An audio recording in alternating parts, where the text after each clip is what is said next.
Hello, welcome students. Today we are going to learn the Tragedy of Macbeth, written by the world famous dramatist and playwright William Shakespeare. The play is in 5 acts and several scenes. It is written in the Elizabethan age. This video is in 2 parts. First of all, I will introduce, then there is a characterization, and in which some important, remarkable, striking lines of the drama in every act I will explain. Before that, let's have some introduction. Elizabethan age, as you know, it's a Queen Elizabeth who ruled at 1558 to 1608, is a very flourishing and prosperous age for the literary artists. In this age, many artists developed their calibers and produced a lot of literature. This period, Elizabethan theatre, having a great opening by university wits. University wits are the group of students and scholars from 1580. They were all scholars and they were very, very brilliant as long as they read ancient Greece literature.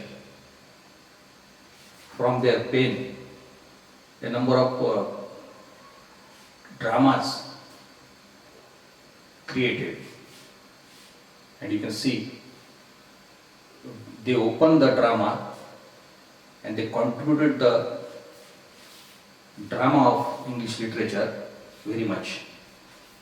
After university wits, we have a Jacobean drama. But before that, university wits are they are all graduates and they are all scholars, and they wrote several plays. Suppose Christopher Marlowe is name. He wrote Dr. Faustus. Then we have Thomas Kidd, who wrote the Spanish Tragedy. We have G.S.Kale. We have Thomas Nash, and so many writers such as they contribute their role. After university wits, we have a towering personality, just like William Shakespeare. It appears in the scene, and during the Elizabethan age, the Elizabethan theatre is dominant by this towering personality of William Shakespeare. He innovatively quite, and he blends tragedies, comedy, historical plays, romances, and all these comedies also. He blends it and creates something new, and he became a popular thing. He earned the name and fame in those areas, and in the period of Queen Elizabeth. Then we have a Jacobean drama, and Jacobean drama is mostly written by, in that period, Ben Jonson is a powerful man, come out, an artist and a dramatist. He wrote several plays, and William Shakespeare and Ben Jonson, in his latter part of his career, they produced several plays, and that's why this, from Elizabethan theatre to Jacobean drama, it's a period of Renaissance.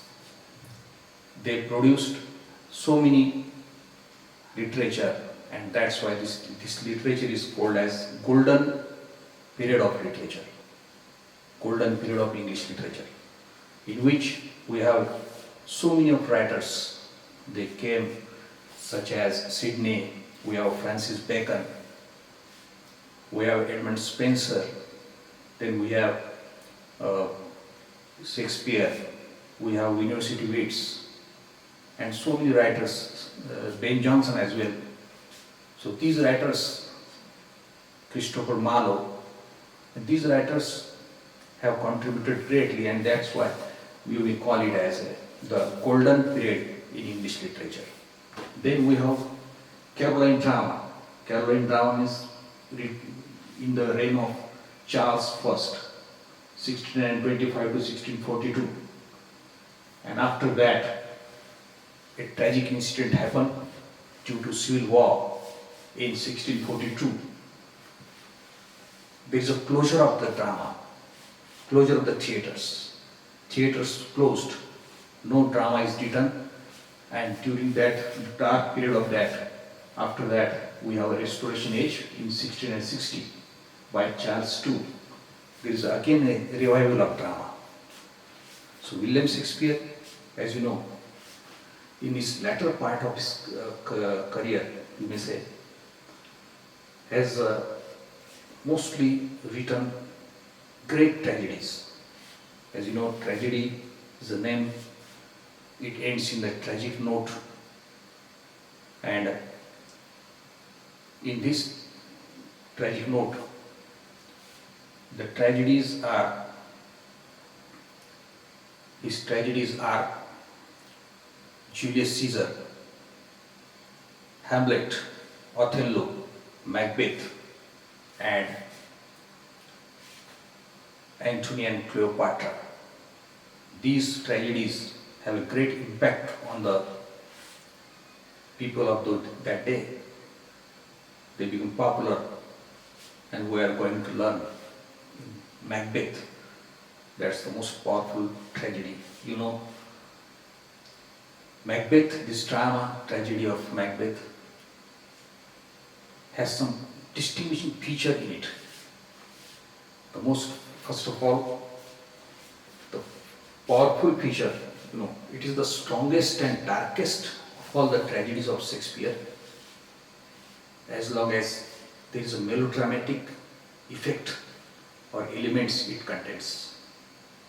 Melodramatics means you have deaths, bloodshed, we have suicides, we have cruelties and violence on the stage, we have innocence and virtues also suffered, and there is so much of massacre, and due to these things it has a melodramatic effect. Another striking and most important feature in this that Shakespeare, it is the first drama written by Shakespeare, or first tragedy in which witches are introduced. 3 witches are introduced, and we have a Lady Macbeth also in the 4th witch, as some critics have described her character. Another important is, you know, that conflict is the soul of the drama, and the conflict in Macbeth is very, very strong, powerful. It is the swift and takes the pace, and it sustains throughout the drama. It is maintained by the dramatist throughout the drama, the conflict up till the catastrophe also. From exposition to catastrophe, it is maintained, the conflict is always there, from battleground to the battleground. There is so many internal and external conflicts, and we also have a very striking feature that Shakespeare has made this character, Macbeth, as hero turned into villain. This is the only one drama or tragedy in which Shakespeare has changed the hero into villain. Hero turned into villain in this play. So coming to the another part of this drama, from the hierarchical point of view, from the status, positions, from rankings, I will like to introduce the characters, very, very important characters, some major characters as well. So come to another point. First of all, the Duncan, and Duncan is the King of Scotland. This drama is located at the Scotland, and only at one place England is there, in Act number 3, I think, if I am not wrong. So it revolves around the Scotland and battlegrounds and forts, the Palace of Inverness and Palace of Forres, Scotland. So he was the king of the Scotland, King Duncan. You may say he was very generous, meek, and simple, as well as very, very generous man. He governs all the Scotland and government very smoothly.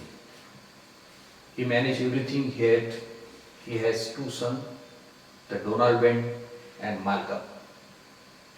Duncan rules the Scotland orderly and well-mannered. Duncan trusts the two generals, Macbeth and Banquo.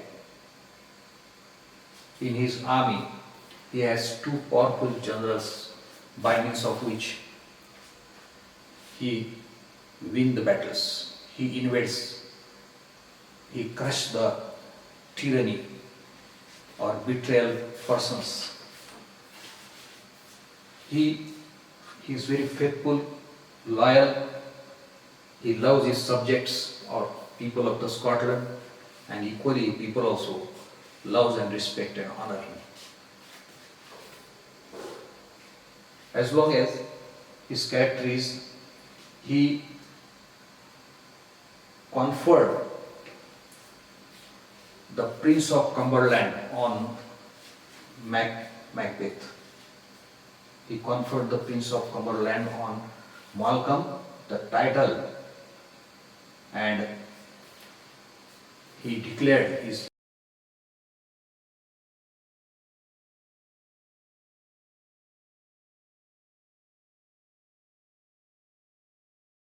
successor of his throne.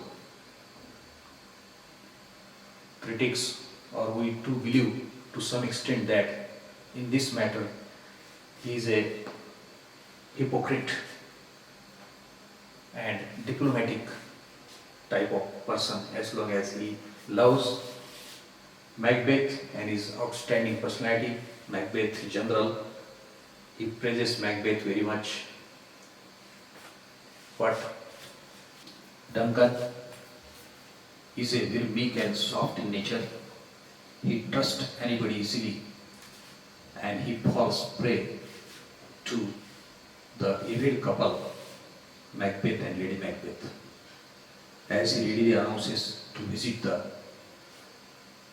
Macbeth's castle of Inverness, he becomes the guest, and the wicked couple slain Duncan. And another quality of his is that he is a very generous man, charitable man, as long as he confers a gift of diamond to the lady who stays.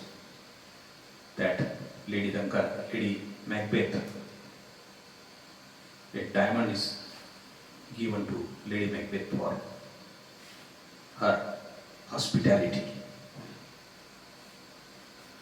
We have a striking contrast between this king Duncan and the ruler Macbeth also.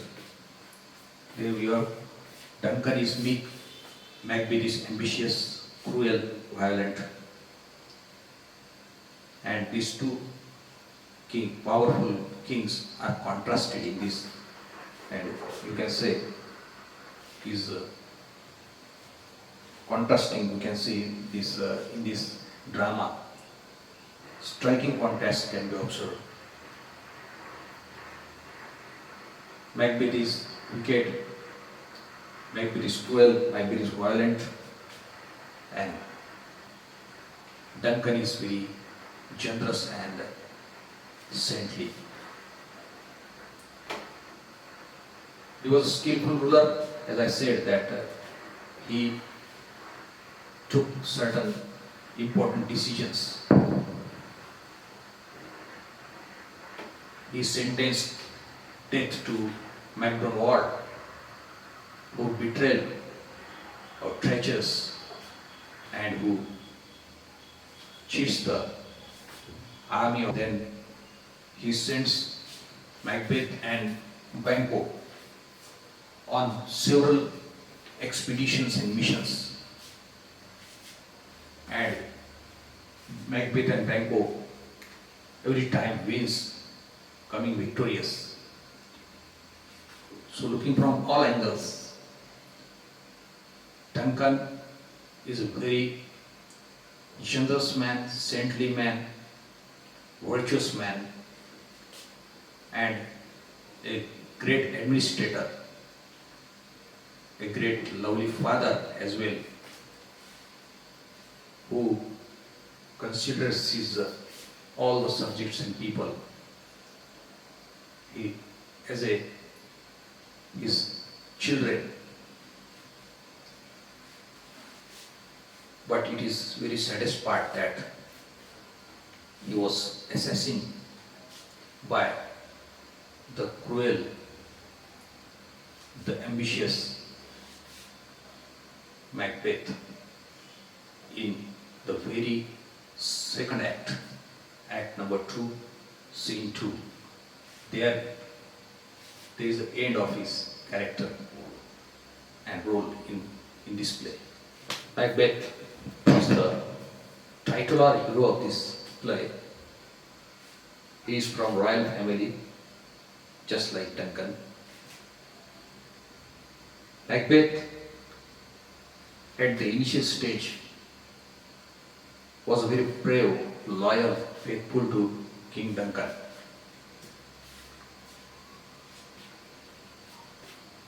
King Duncan has a great trust on Macbeth.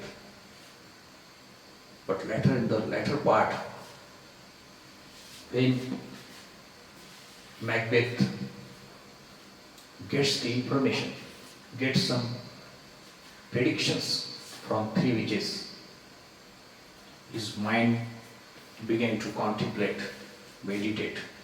He thinks too much. He ponders over the 3 predictions. These were predictions. Hail to thee, Thane of Paris, Thane of Horror, and thou shalt be the king hereafter. By listening these 3 powerful titles, he transforms from a faithful warrior, brave warrior, to a unscrupulous, ambitious person, dictator, tyrant. So there is a change in his character just because of these 2 persons, you may say, 2 factors, the witches and his own wife, Lady Macbeth. When he was returning from the battleground, in the meanwhile, he wrote a letter to Lady Macbeth. Lady Macbeth reads that letter. Lady Macbeth understands that Macbeth is going to get 3 titles. She hatched plan of murder. She also changed, transformed. So from hero to antagonist, from protagonist to antagonist. There is a transformation of his character you see from, we can learn or read the drama. We see the transformation, change in character of Macbeth. There is a downfall of Macbeth owing to his own character. You may say character is destiny, or who will be responsible for his doom. That is the object of his personal point of view, interpretation of her own. He became a Satan or a butcher towards the end of the play, and he died. Macduff slain Macbeth in that tremendous fight on the battleground near Burnham Forest. So retribution is over. There is a poetic justice. In the end, Malcolm resumes on his kingdomship. But this, due to his unsurpassed skill of war, the king has conferred him the title Thane of Order. Thane of clemency he has inherited from his father, and then later on killed the king in their own house or castle or mansion, Inverness, Castle of Inverness, and thereafter he became the sole monarch, dictator on this throne. He becomes a terror and commits several blunders and mistakes, and he spills the blood of the innocents. He ordered so many murderers. He hired the ruffians. He killed the chamberlain's guards. He ordered Macduff and Lady Macduff, the whole family, to be killed by the murderers. The whole battle is responsible, and after that battle, he lost his life. Tragic life. That's a tragic hero. Shakespeare has introduced this tragic hero in his tragedies. That's the outstanding feature of that he has some flaw in character. He has some drawback. Like Gunas, the flaw in character, tragic flaw, you will say that is responsible for his collapse. And Macbeth is nothing but evil epitomized. Evil. He has some bad qualities, and he is immoral. He loses the control of his own mind. He passes through a number of hallucinations and visions as well, terrible dreams. He saw the dragon in the air. His intentions, he is passing through so many mental upsets, and after that he got the throne, but he is not satisfied. He, after getting a fulfillment of his dream to become a king, he always haunted by the idea about the Banquo and Banquo's son to be the successor of this throne. So he ordered murderers to murder the Banquo and his son. The son, he has fled, and Banquo is killed. Banquo and Macbeth both are very close friends. But Witch's third prophecy was that Thou shalt get kings, thou be none. This prophecy hurts Macbeth, and he ordered Banquo and his son to be killed. In the attempt, his son escaped and Banquo is killed. So he killed murder after murder. He ordered Macduff and his family. He sent murderers in Macduff's family. Macduff escaped and went to England, but his family suffered. They lost their lives. So it's a tragic incident that is a lovely, innocent wife. She too turns to the foe. She too turns and changed into a cruel, wicked lady.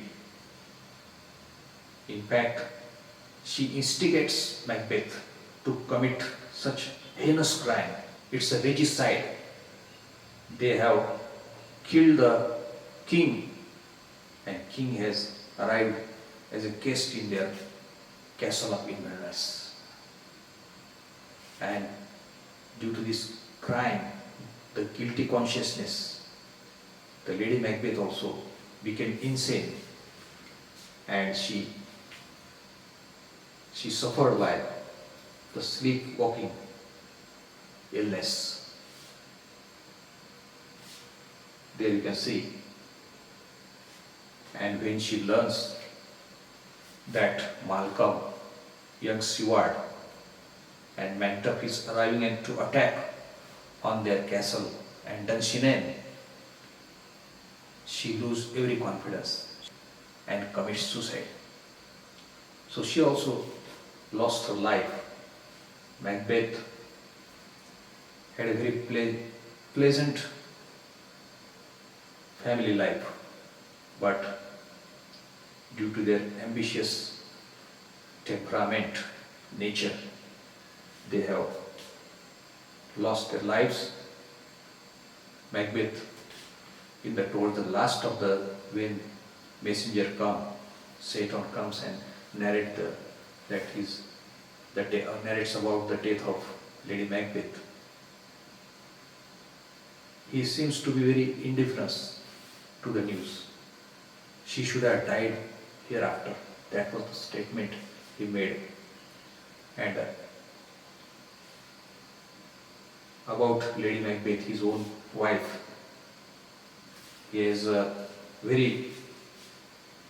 ceased to have any meaning of his in Macbeth's life. So the towering personality changed from hero to the protagonist to antagonist, and Shakespeare has sketched and delineated this character with his skill, dramatic skill and techniques. Then coming to the Banquo. He is also general, equally brave as Macbeth is.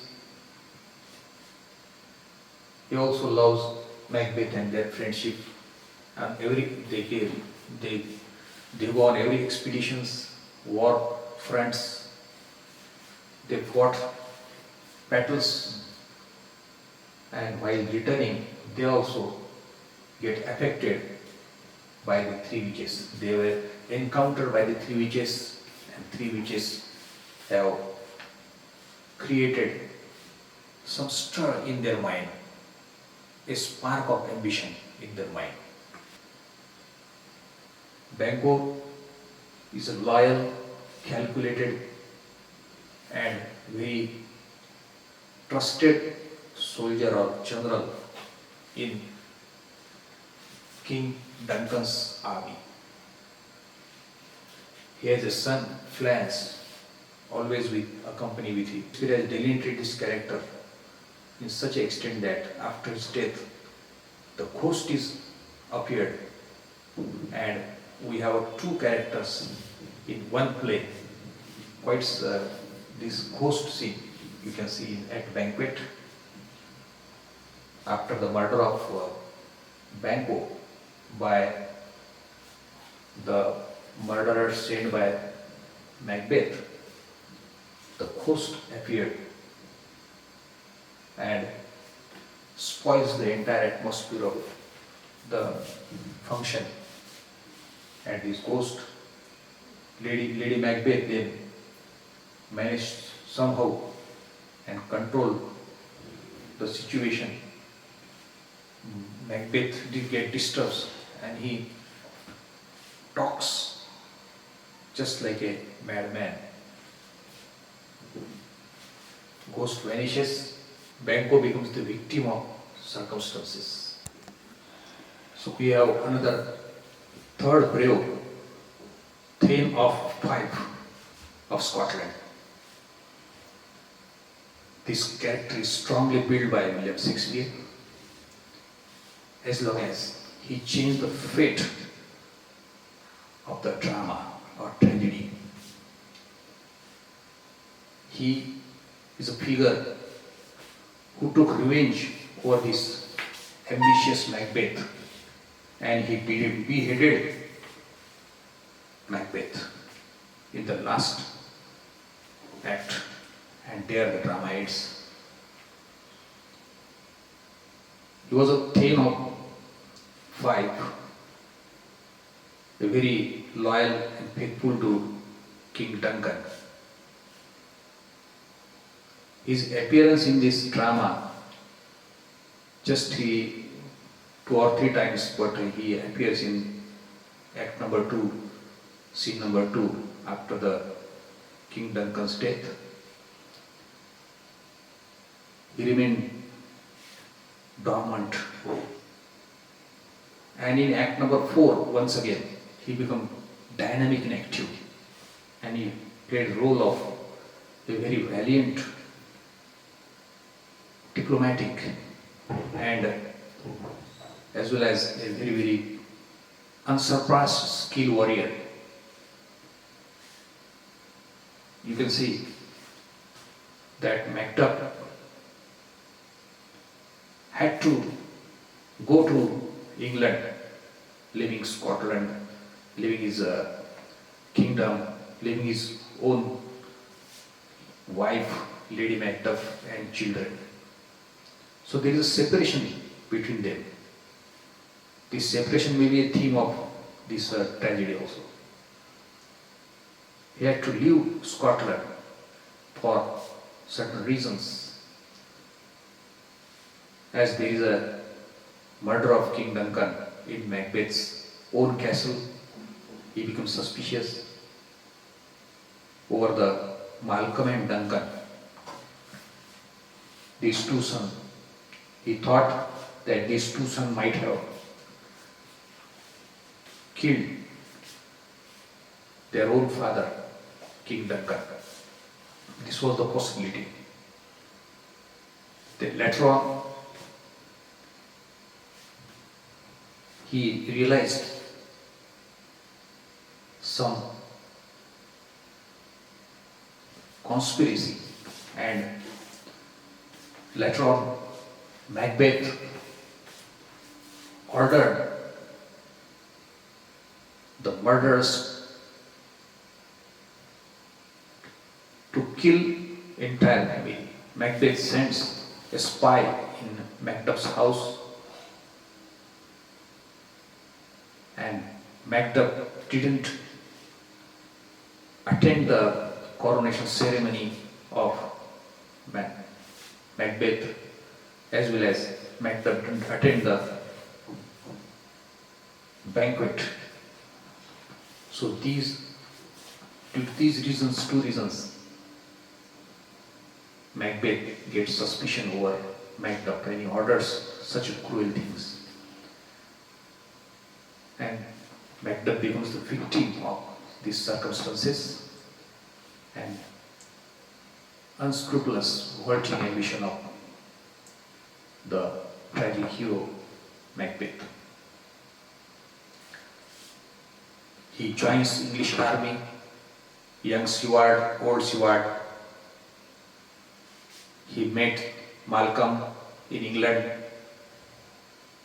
and with these three people, three powerful soldiers, they attack and invade the castle of Inverness and Dunsinane. Their aim is to fall of tyranny, fall of dictatorship, to crush the tyranny of Macbeth. They want to free the Scotland from the clutches of ambitious Macbeth, cruel Macbeth. There is chaos everywhere, and at last he becomes successful in his attempt. Macbeth was a person who gets a retribution and who has beheaded the powerful tyrant Macbeth towards the end and ends the brutal rule of Scotland, ruled by Macbeth. It was he that invading together and took the revenge of his tortures, sufferings, the killings of his own family and kinship. He lost everything in his life. Malcolm suggested him to fight against Macbeth jointly, and they become successful in their attempts. And Scotland is freed and liberated. So the role of Macbeth is very important in this tragedy of Macbeth, as long as he rescues everybody from the hold of Macbeth and his dictatorship.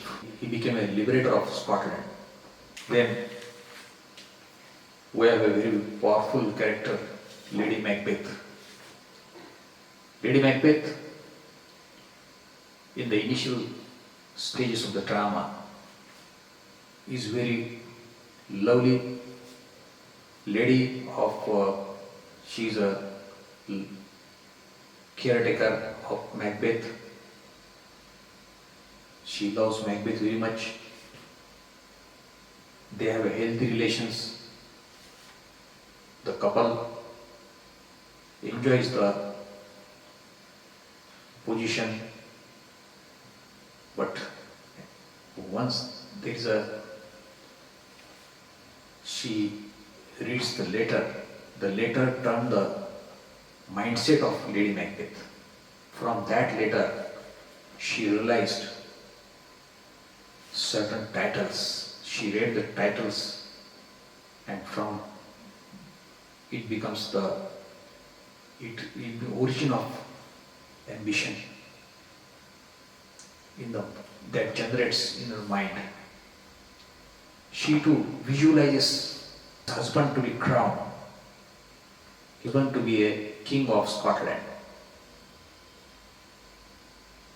On hearing from the messengers also that King Duncan is going to visit their castle of Inverness, she hatches a plan of conspiracy to kill Duncan.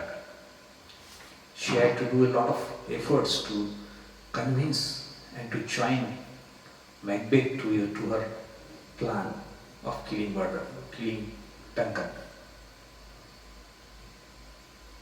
Macbeth was not ready, as Duncan was highly respectable and honorable in his mind. Duncan was a guest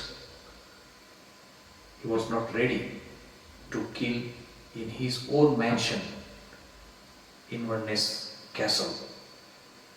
But somehow or other, Lady Macbeth tried to lead him into vicious and hideous crime of regicide. Lady Macbeth knew that her husband is very, very kind, meek, to commit such a mistake, such a crime, milk of kindness. But finally, they together joined the mission to kill Duncan, and there starts their tragedy. After killing Duncan, they suffer a great hallucination. They were passing through mental tortures and sufferings. It was Lady Macbeth who is considered as a fourth witch in this drama. Three witches have already made the mind of Macbeth to be a king.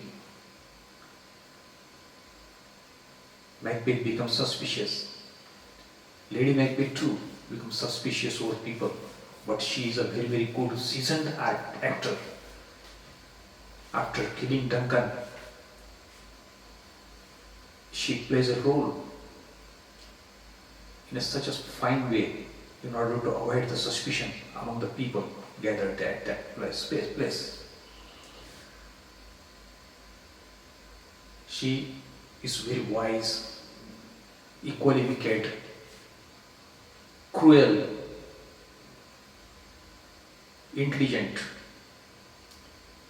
She commits the heinous crime. She was very courageous as long as she takes the dagger after killing the guest Duncan.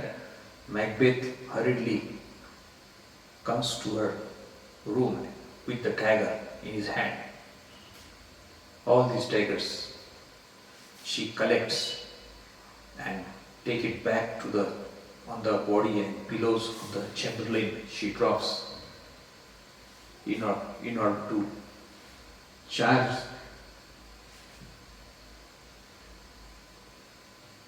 the act of murder on the chamberlains or guards. So she is very wise, she is very calculating, she is very practical, and she is just like having quality, man-like quality, courageous, fearless. But after the position, once Macbeth gets the position as a king and she becomes the queen, the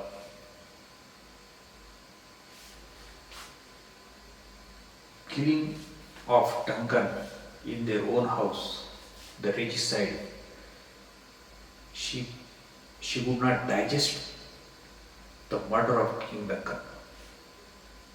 She always becomes restless, sleepless. A number of thoughts hover over her mind that disturbs her sleeps. Macbeth also does not be able to sleep.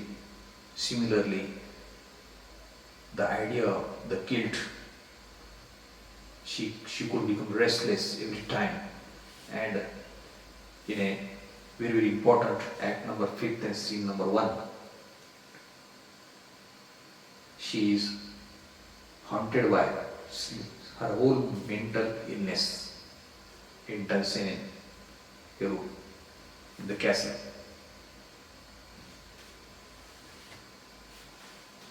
But she is very wise, she handled the situation.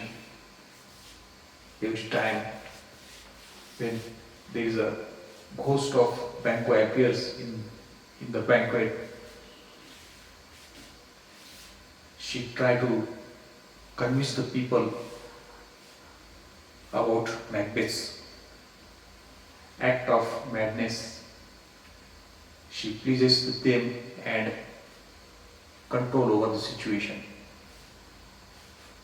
But later on, day after day, her health deteriorates, her mental peace, and she suffers the internal conflict within his mind, internal conflict within her mind, and she, at last, we have heard that she commits suicide. So there ends her character in act number, last act.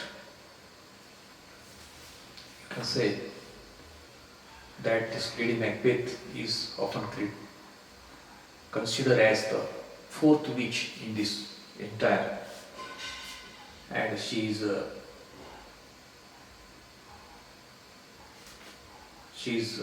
often described by Malcolm in the last speeches of Malcolm as a fiend-like queen. Malcolm has described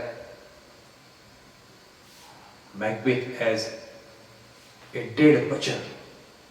Similarly, the queen is called fiend-like queen, and there she was a sufferer as long as in the ambition to become a queen also. In the initial stage she was very innocent, she is faithful to the king also. But later part, in this run and race to be crowned as a queen, she too spoils her career and position as a queen. And at last, she commits the suicide. So there ends her character. Her character is very, very powerfully delineated, and her guilt and self-atonement lead her to her untimely death, and she loses everything, her position, power as a queen. And now the witches. Shakespeare has introduced three witches and their protectress, that is the boss of witches, the Hecate. These three witches play a very major role, significant role in the tragedy. They represent heavy forces, mysterious forces, interfering human beings. They instigate Macbeth every time. They guide Macbeth in every difficult situations. But they are the real culprit behind this tragedy. These three witches are always living in the heath on some lonely places, deserted places, and they conjure, they attract, they lure, and they can predict. They have the capacity and capability of predicting or fortune telling. They prophesy somebody about becoming something. Macbeth and Banquo get fascinated towards their announcement. The three announcements, the first which say, "All hail Macbeth, hail to thee, Thane of Glamis." Then the second which also says, "All hail Macbeth, the Thane of Khara." Then the third which prophesies, "All hail Macbeth, thou shalt be the king hereafter."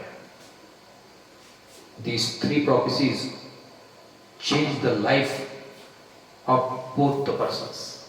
These wishes are responsible for the breakage of friendship bond among these two great warriors, generals, Macbeth and Banquo. By these three prophecies, Macbeth was greatly amazed and wondered. He tried to conjure, he tried to visualize himself to be a king. Banquo was also shocked. He was also thinking about his offsprings or son to be a king. So from their dialogues you can see Macbeth says, "Your children shall be kings." Banquo says, "You shall be king." So this is a discussion between the first encounter. The very play, this tragedy opens with the three witches discussing among each other, and they always think about the negative aspect of life. They were shown very sharp-witted, sharp-tongued, and they were ugly creatures. They always evil epitomized.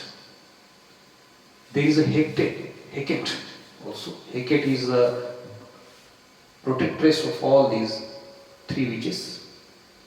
And these witches create images and apparitions in act number 4, scene number 1.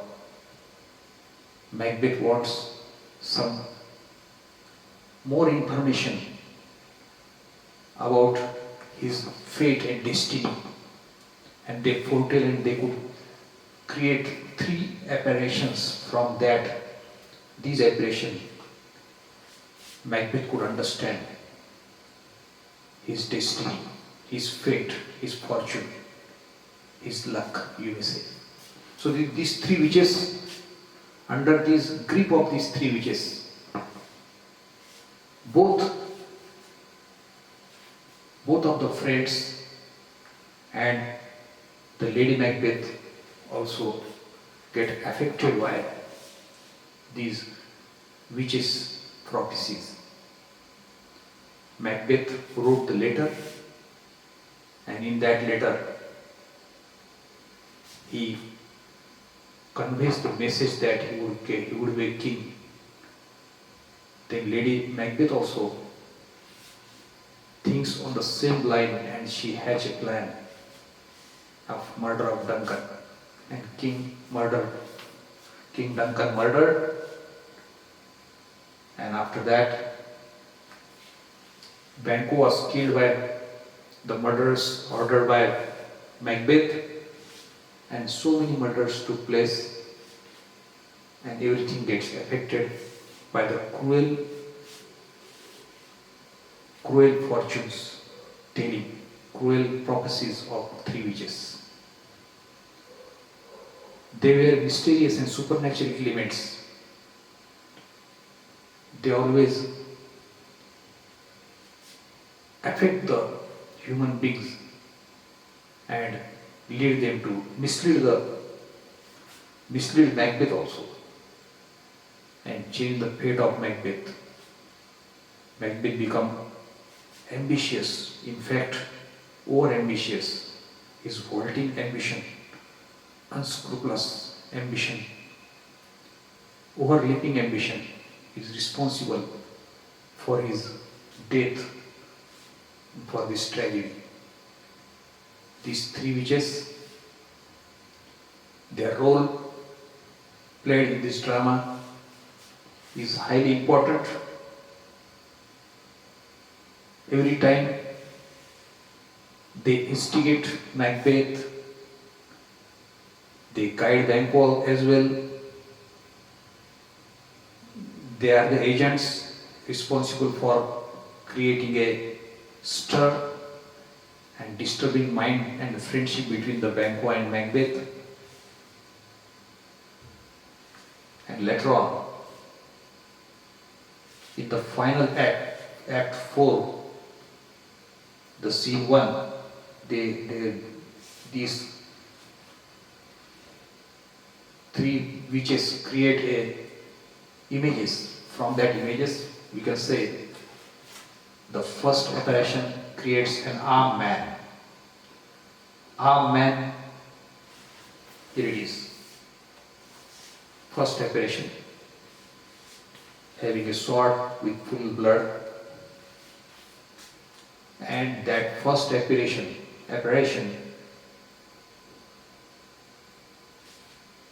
Macbeth, beware Macduff. It wants Macbeth to be taken care of, to be beware about Macduff. Then second apparition also come with a bloody child. This is the image of bloody child. The bloody child, the second apparition also proclaims, be bloody, bold and resolute. None of the women born shall harm Macbeth. Here Macbeth is happy with this pronouncement of the second apparition, second witch, and the third apparition come with the image of a child crowned with a tree in his hand. Child crowned with a tree in his hand. This, it proclaims, be lion-mated, proud and take no care. Macbeth shall never vanquished be until great Burnham Wood to high Dunsinane Hill shall come against him. This is line number 90.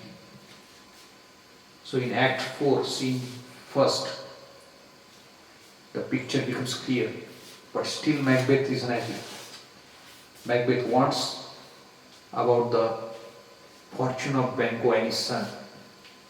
Then the witches, by their magic power, by their witchcraft, they have created a horrible scene, and that horrible scene disturbed the mind of Macbeth. In that horrible scene, you could see over here 8 sons followed by Banquo appeared, and they are crowned, and one son is holding here a mirror or glass. This disturbed the mind of Macbeth very much. Yes, sir. Yet these 3 witches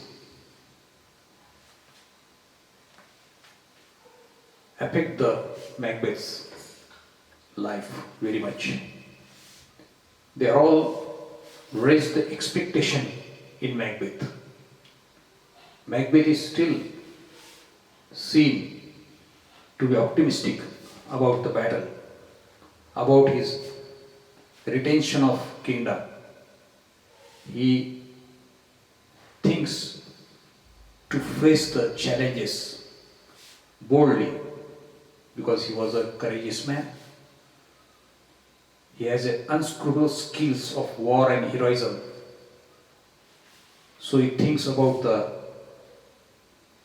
war against Malcolm, young Seward, English army that is fast marching towards the Dunsinane, the castle of Inverness, or the fort on the battleground where Macbeth stays. Macbeth has also an army. They were under the orders of Macbeth. They were set in themselves in the fort. Then these witches, their role, these witches are ugly creatures. They are with supernatural elements. They have power, forces, and very, very sharp-witted and very bad-tempered. They are quarrelsome as well. but they changed the fate of the monarch, powerful dictator of Scotland. Macbeth, Lady Macbeth, the couple falls easy prey of the prophecies of the three witches. Macbeth too blindly follows their instructions, their guidelines, their prophecies. In fact, Macbeth has a trust over their witchcraft, magic spells. But at last, some doomsday come. Macbeth often call these three witches as respectfully call as the weird sisters. Weird sisters. If you read the drama, he never called them as a witches. Such was the respect of Macbeth towards three witches. So these witches have their say, have their force, mysterious force, unforeseen force over Macbeth and his life that changed their fortune, their destination completely. Macbeth not only ruins his career, but he ruins the entire innocent people, the subject as well, the people of the Scotland. Number of deaths, bloodshed, there is a massacre, innocent people killing, there is a killing of children of Macduff as well. There is so much of harassment, so much of sufferings, tortures, agony. They were living a distressed life. There is a separation, and there is a guilty consciousness of Macbeth and Lady Macbeth as well. Melodramatic scenes, insanity of Lady Macbeth. So, supernatural interference in human life, these things Shakespeare is at his supreme. He used these devices, supernatural elements, very, very master and creation and product in this production of dramatic art. You can say, in the grip of this supernatural element, Macbeth and Lady Macbeth suffered so many of tortures, ups and downs, and they transformed their life from a very pious, virtuous, morally high, with a high status. They were living at Scotland. Peaceful life, happy married life changes to the somewhat immoral, they satanic, and just like a hell, even after committing the murder of King Duncan in their own house or mansion or castle, Lady Macbeth and Macbeth turned their castle into the hell. There is a portal scene as well, comic relief, and you can see the porter comments on that. A hellkeeper, just like a gatekeeper. So such things happen due to, you may say, the character's destiny, or you can say the interference of the witches. It depends on you to conclude or interfere. It's a justification of your own, drive the conclusion. So the Weird Sisters and the Hecate, it's a team the ghost of Bango, and some unnatural events, the atmosphere of horror and terror is very, very masterfully created by our dramatist William Shakespeare. That makes drama highly readable and enjoyable and entertaining, just like a horror movie or horror film. Now, I would invite you to take act-wise and scene-wise some of the important events and lines that you have to join. I will explain this. Once again, welcome to this act-wise, scene-wise setup in pictorial PDF. This clip intends to clear your ideas about plot, progress, and development and structure of this drama.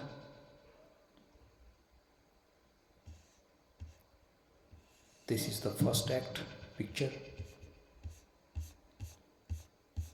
We will see in the scene 1, act 1, a heath or a deserted place is shown.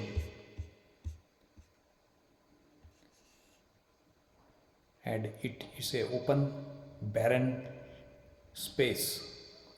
Ugly witches hover in this area. This is the exposition of this play, and we get some knowledge about the witches, their behavior. They were ugly creatures. They often speak evils about the human beings. They were very bad and meddle and interfere in the lives of the human beings. They are shown as mischievous, troublesome, vexing the people and their actions. In the scene 1, they discuss among each other, and we have the first witch in scene 1. When shall we three meet again? The other replies, in thunder, lightning, or in rain. Then there are some dialogues, and only important dialogues is covered in this PDF. Some sequence of events and incidents having a significance in the drama is covered. All the witches unanimously proclaims these words, these lines. Fair is foul and foul is fair. Hover through the fog and fill the air. These are the lines in which misleading lines and contradictory lines. They spoil the programs of the human beings. They mislead them. And these contradictory lines suggest the fact that good means evil to us. Evil means good to us. Let us then travel in the foggy and foul air, dank air. From this we can get the idea how cruel, how violent, and how disastrous their motive is. Then comes scene number 2, a camp near forest. Then Ross, Malcolm, King Duncan, and all the lords came. Here Ross reports to the King Duncan about the victory of the army of Scotland and praises Macbeth's victory over Donald MacDonald and King of Norway. The King of Norway, Sveno, is defeated. On hearing this, King Duncan becomes very happy. Ross reported the happenings of the battleground. And again, in scene 3, we have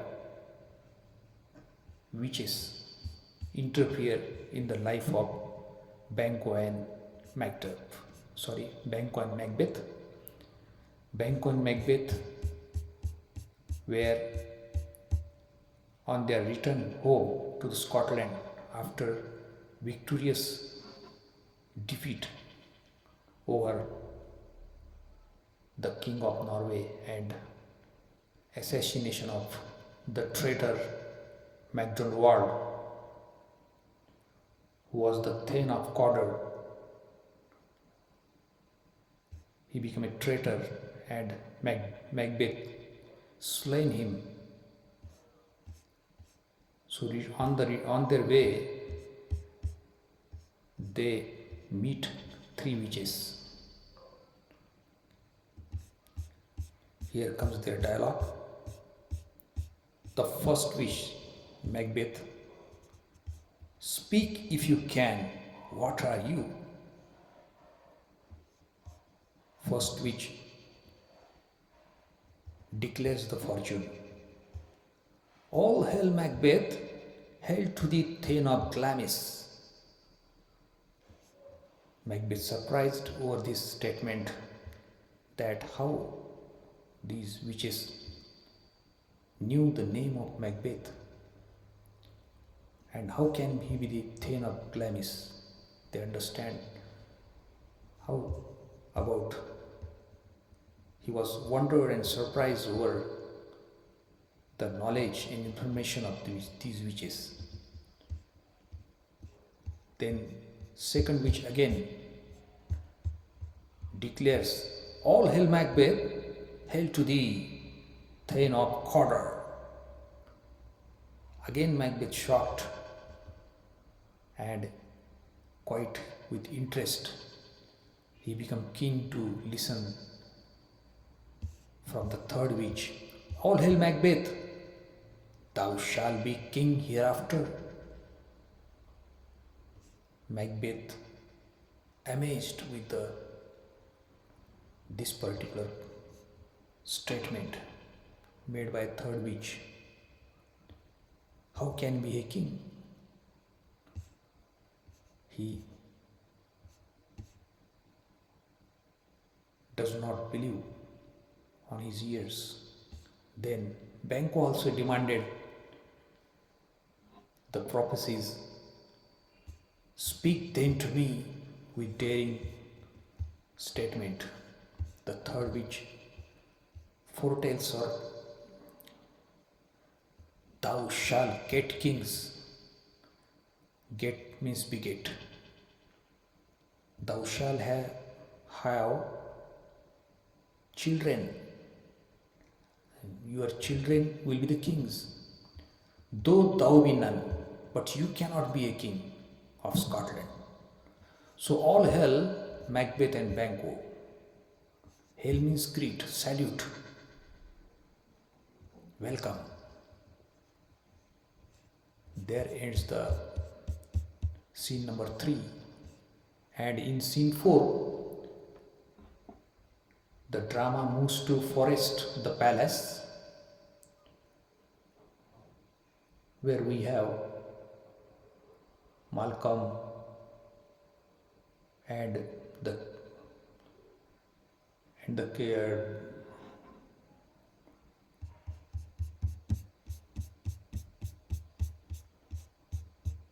King of Scotland, Duncan, Donald Ben as well. They were in the forest fort, the palace. In that palace, the King Duncan declares Malcolm, his oldest son, to be the Prince of Cumberland. Malcolm is the successor of or heir of to the throne. This message went to Macbeth, and this disturbed the mind of Macbeth. Now Malcolm may be the competitor in the race to become a king. His thinking towards Macbeth, he's looking at Macbeth to be a great obstacle, and he get disturbed. His mind get disturbed. Coming to the next part, in scene number 5, we are once again in Inverness. Scene number 5, in one Inverness of castle, a room in the Macbeth's castle. Enter Macbeth's Lady Macbeth with a letter. This letter plays a very important role in the development of the tragedy, because it is written by Macbeth before his arrival at the Inverness, his hometown, Scotland. He was returning from the battleground, and he was about to reach to his hometown, Scotland. But he narrates some experiences about the witches in the form of a letter. This letter changed the fate of both of the Macbeth and Lady Macbeth, the couple. In this letter, it goes like this: they met me, they means witches, in the day of success. They become victorious. They got success over the king of Norway, Sweno and MacDonald. And I have learned by the perfect report, who all hailed me Thane of Cawdor, by which title before these weird sisters saluted me.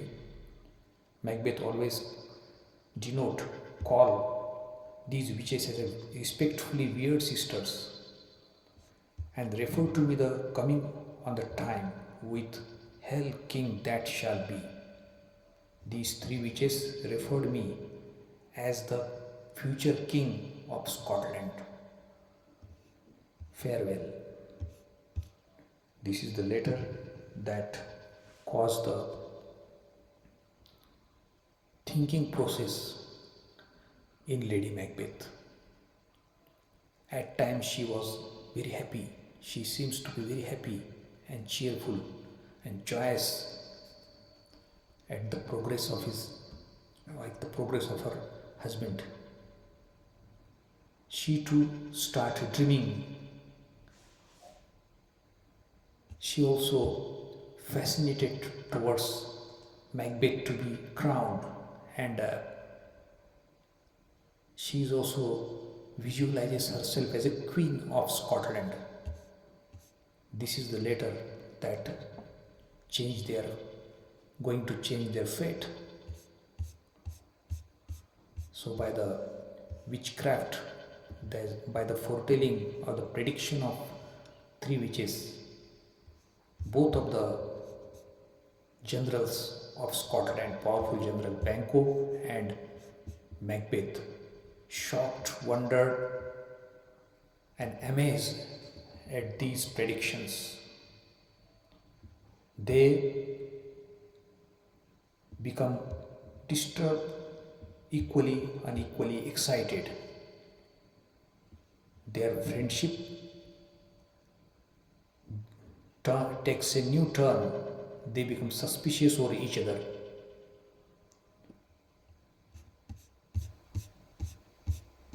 Then we have another scene. We have scene number Act 1, Scene 5. Again we have scene number 5. Inverness, Lady Macbeth says to Macbeth, "Your face, my Thane, is as a book where men may read strange matters.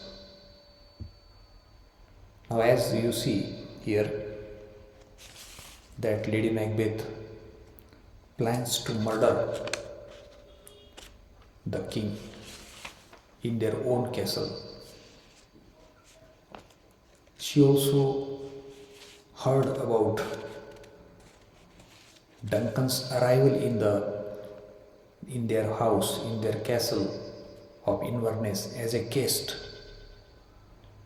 So she thinks it's a nice chance to kill Duncan and to become a queen and to make Macbeth the monarch of Scotland.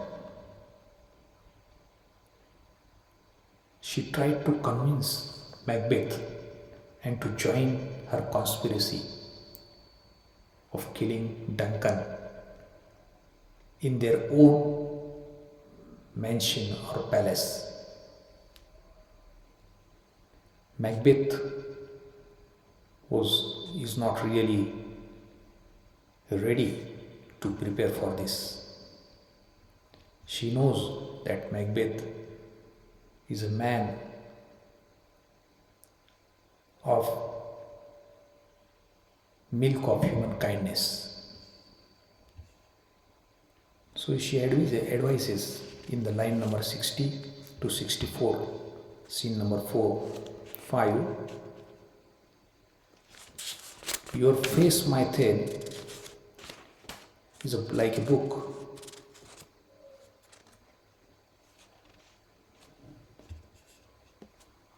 Where men may read. She wants to hide the feelings if they commit any crime. People may understand from the gestures, from their behavior, that their intentions.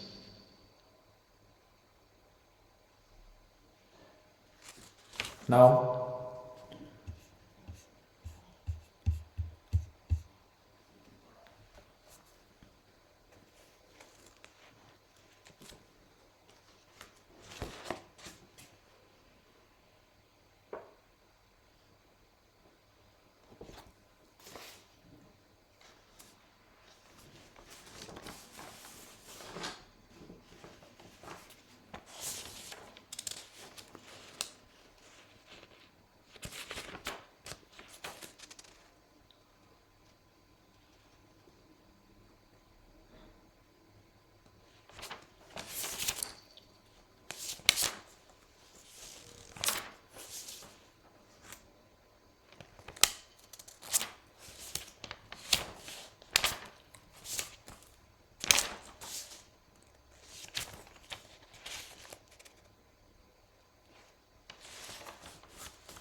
men might understand and discern the strange thought from your mind and from your face. In order to deceive the world, he has to adopt the practices of the world. Let your eyes, your hands, your tongue, your gestures seems to bear the message of welcome. And assume your appearance as innocent as a flower, but be as wild, cunning as the snake lurking under the flower. Here is a suggestion, kind suggestion, a very practical advice given to Macbeth by his own wife. Lady Macbeth is a shrewd and very diplomatic, a cunning, and he may be described as a fourth witch in this drama. It was she that instigates the plan, instigate Macbeth towards the ambition. She leads, she's the leader, and she takes Macbeth towards the doom, towards his evil fate and his decline. In Act 1, Scene 7, before. In Scene 6th, we have Macbeth's castle again. It is not so important then. Act 1, Scene 7, Macbeth soliloquies here. He is here in doubt, trust. He is here in double trust. First, as I am his kinship, kingman, and his subject. Here Macbeth is not ready to commit the mistake or crime. He was not ready to kill his own king. He is a subject of Scotland. He is a relative of Duncan. He is a cousin of King Duncan. He was torn between the two ideas: his duty, his loyalty, his truthfulness, his trustworthiness, his honesty towards his king. He was a Thane of Cawdor and a general. And at the same time, he has to obey the orders of his wife as well. I have no spur to prick the sides of my intent, but only vaulting ambition which overleaps itself and falls on the others. In these lines, in scene number 7, it's a soliloquy, line number 12 to. He says, I have indeed no personal grudge, no personal complaint or grievance to urge me on this purpose, but only a soaring ambition, vaulting ambition, overleaping ambition, which is apt to overreach itself and so end in disaster.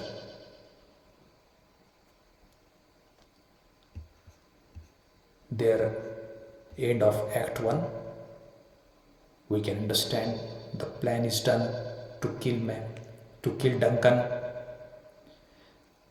In the last scene, scene number 7, Lady Macbeth prepares the mind of Macbeth and Macbeth to join the conspiracy and ready to kill the guest that is coming in that night. So after convincing Macbeth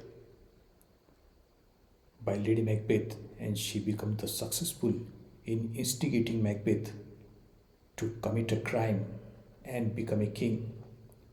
Here comes Act number 2, Inverness Court of Macbeth's Castle. Dark night, Banquo and his son Fleance departed, Macbeth all alone in the room in the castle, and he soliloquizes. Is this a dagger which I see before me, the handle towards my hand? Come, let me clutch thee. He wants to take hold of the dagger. He sees the vision, a dagger, it's an imaginary dagger appears before him. It instigates him to commit a crime. I have thee not, and yet I see thee still. Thee means you. Art thou not fatal vision? Art thou but a dagger of mind, a false creation? He was doubtful whether it's a reality or is a kind of imagination. Then Suddenly, a bell rings. Here, the Lady Macbeth signal to commit the crime, regicide.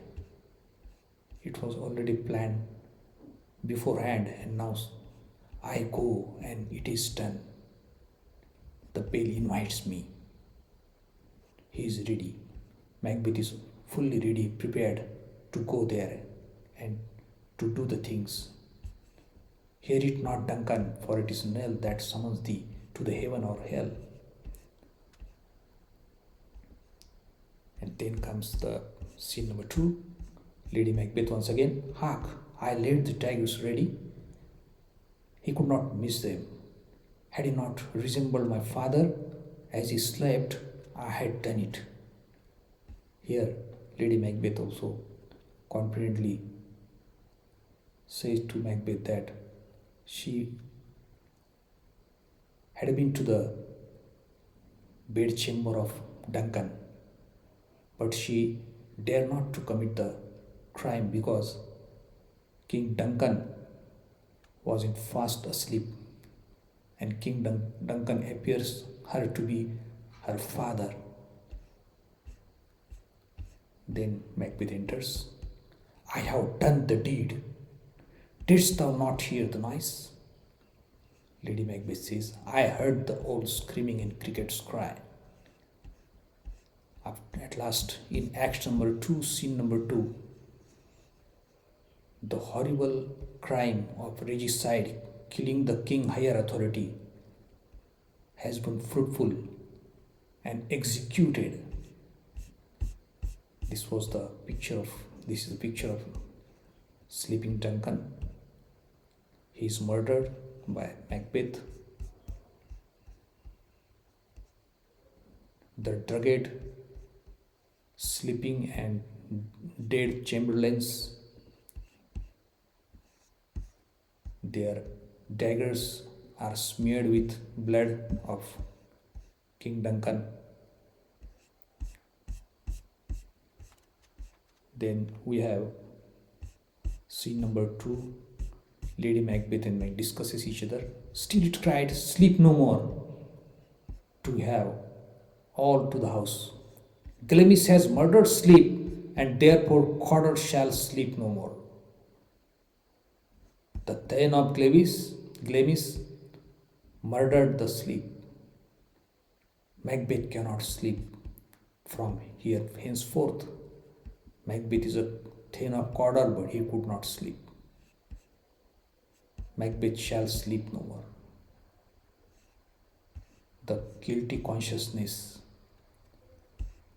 He hears the cry, he hears the imaginary voices. Lady Macbeth, why did you bring this dagger from the place? They must lie there. Go, carry them and smear the sleepy grooms with blood. She gave the kind advice, a very wise advice to Macbeth. My hands are of your color, but I shame to wear a heart so white. I hear knocking at the south entry. Retired we go our chamber. She suggests to return to their bedchamber, their rooms. She too is guilty and partaking in his crime. So confidently she says, a little water clears us this deed. This deed is very simple, to kill Duncan, and people will forget. The people of Scotland will forget this murder. They would have no suspicion over our deeds. It is very easy. How easy it is then?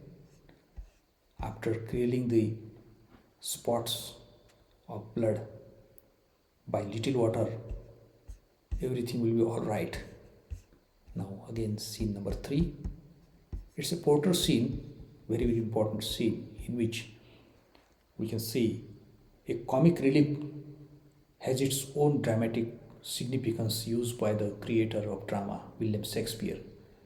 After a horrible and deadly bloody murder of the king and his grooms and chamberlain, The dramatist added the comic dialogues made by porter or a gatekeeper to relieve the tension atmosphere, tragic atmosphere, you can say. And here, Macduff was appointed to accompany King Duncan. He has to make King Duncan ready in the morning. As usual, he visits the castle of Macbeth, and Macduff appears in the scene, and he inquires about the bedchamber of Duncan. When he entered, Macduff was shocked. Oh horror, oh horror, horror, tongue nor heart, etc. etc. Awake, awake, ring alarm bell. Murder and treason, Banquo and Donalbain, Malcolm, awake, ring the bell. So by hearing a loud cry, Lady Macbeth also entered and followed Banquo also. Macduff, oh Banquo, our royal master murdered. Lady Macbeth, oh alas, what is in our house? She tried to play a role, double role. Macduff to Malcolm, your royal father is murdered. Those of his chamber, as it's Lennox, try to say, those of this chamber, as it seemed, had done it. These chamberlains, these guards or the assistants or the security guards, grooms, seem to have done this act. Their hands and faces are badged with blood, and they show their daggers also upon their pillows. Then we have act number 2, scene number 4. Ross gives the information about Duncan's dead body to be carried to Clonkill, where the king is about to bury, and he asks Macduff, will you to the scone? No, cousin, I shall be to Fipe. Scone is a place where Macbeth's coronation is to take place, but Macduff refuses to attend the function of coronation. And there starts the act number 3. This act number 3 is also very, very significant. We can see now act number 3, scene number 1, 4S, a room in the palace. He first soliloquizes, then enters Macbeth as a king. Here, Macbeth becomes the king, and Lady Macbeth takes charge as a queen. You see, there's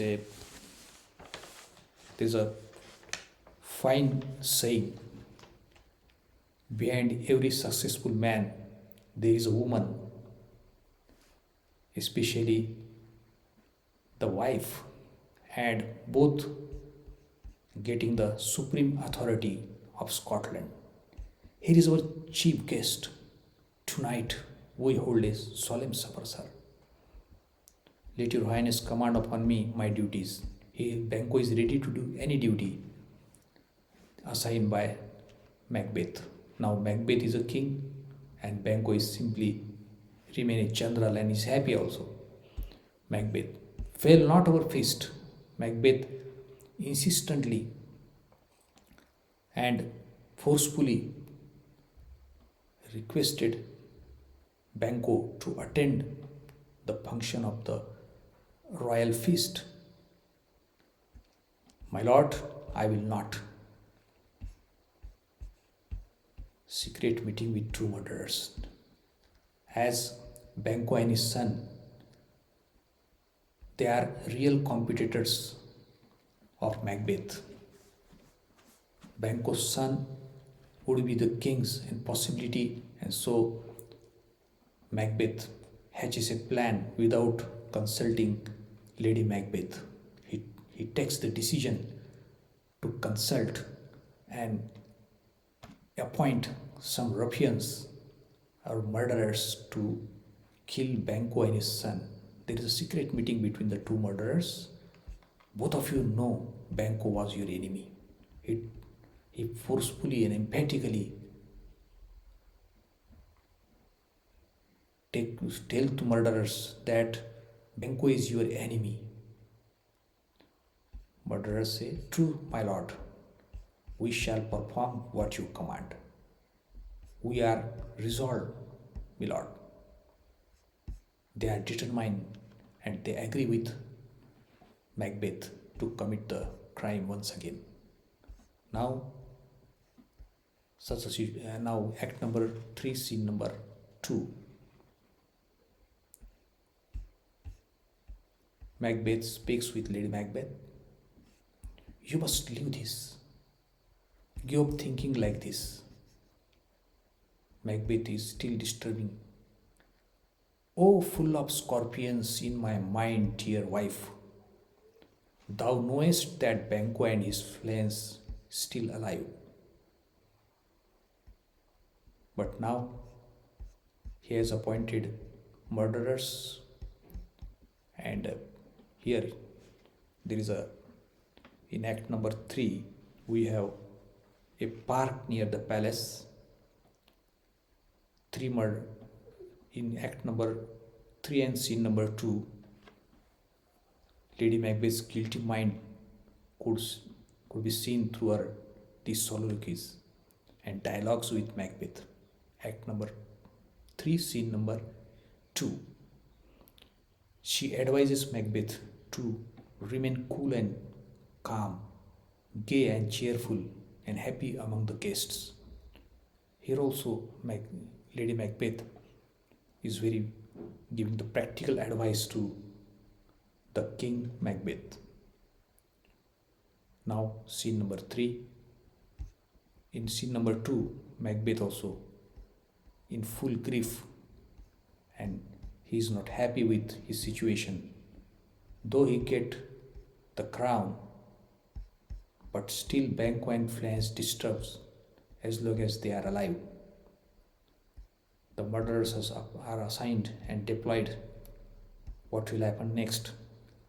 But it was reported now in the act number 3, scene number 2. Scene number 3 comes. 3 murderers appear in the scene in the night and then enter Banquo and Flange with a torch. They were riding on the horse, but with a torch, murderers set upon Banquo, and murderers assault on Banquo and Flange. And Banquo cried with a very loud noise, "Oh, treachery, fly! Good Flange, fly, fly, fly! Thou mayest revenge, O slave!" Banquo dies, but Flange able to escape. Flange flees from the spot. And you see, here comes another scene. Scene number 4. The same spot, a park near the palace, but at the function, a hall in the palace. It's a ghost scene at banquet. It's a feast, royal feast, arranged and prepared by Macbeth, the king. Lady Macbeth is also attending him, accompanying him.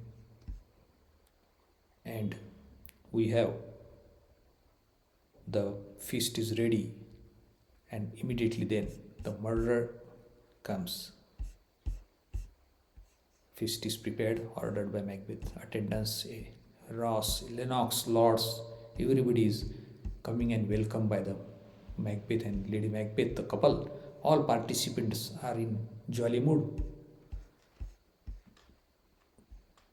First murderer, Lord. His throat is cut. His means Banquo's. "My royal sir, Fleance is escaped." They reported such a horrible news in private, personal to Macbeth. enter the ghost of Banquo and the sits in the Macbeth's place. At this point of time, at this juncture, ghost enters. Now there is a double role: Banquo alive and Banquo is in ghost form. Shakespeare's greatness that he has introduced two persons in a same one tragedy. Ross, his absence. Sir, his means Banquo's. Ross raised the question to grace us with your royal company. Since both were Banquo and Macbeth becomes very fast friends each other. People also know, lords and attendants also knew this fact very much. But Banquo's absence is striking for those people.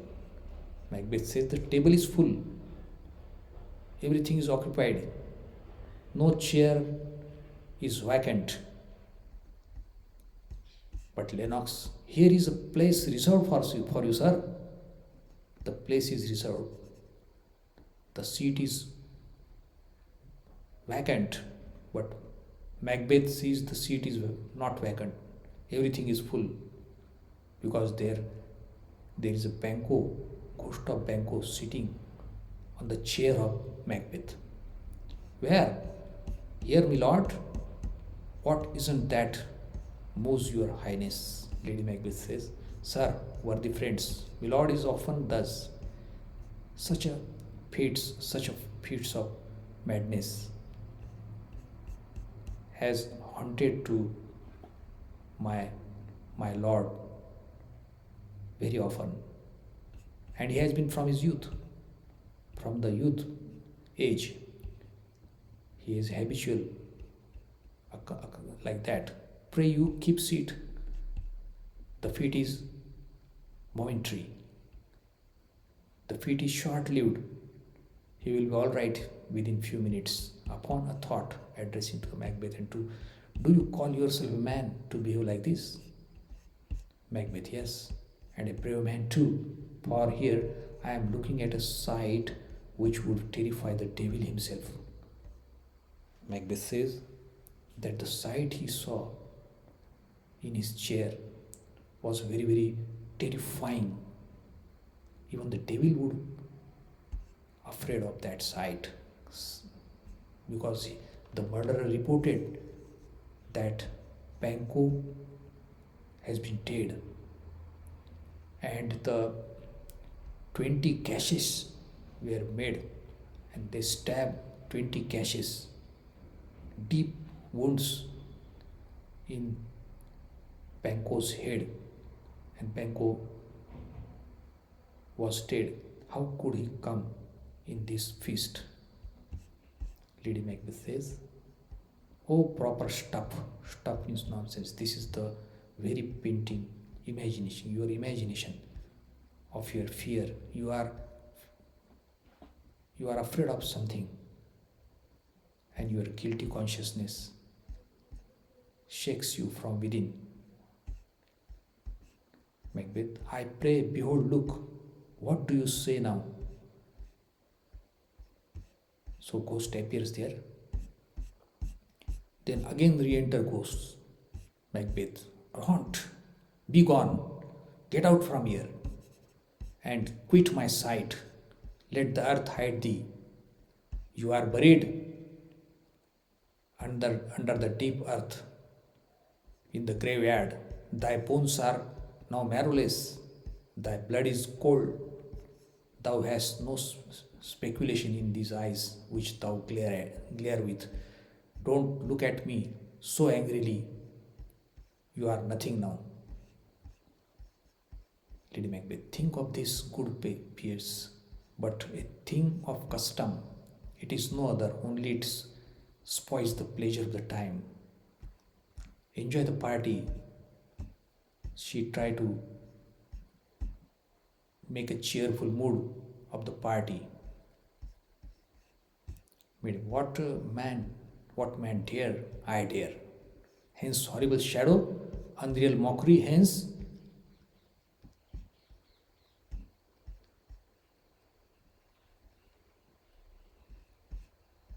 exit the coast. A kind good night to all. All everybody departed. Act 3, Scene 5. Now here, act number, we have Act 3, Scene 4, and Act 3, Scene 5 is also there, it is not included. Yes, Act 3, Scene 4, banquet feast again continues. First murderer, Milord, his throat is cut.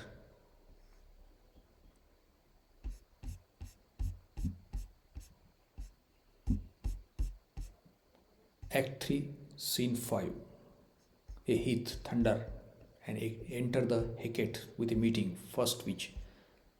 Why now? Why? Hecate, you look angry. First witch inquires Hecate. Hecate became very angry. Have I not reason? Beldam, as you are saucy and overbold, how did you dare to trade this traffic with the Macbeth in riddles and etc. etc. So here Hecate becomes angry over the witches to take decision without her consultancy, without her any advice. Such a bold decisions to meet Macbeth and without having a consultants, without any advice taken from Hecate, the witches overpower their supremacy.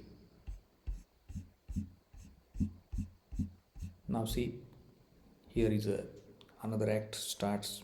Before that, there is a scene number 6 also. Scene number 6 also. It's in 4S, the palace. In Act 3, Scene 6, we have Macbeth keeps a spy in the Macduff's house.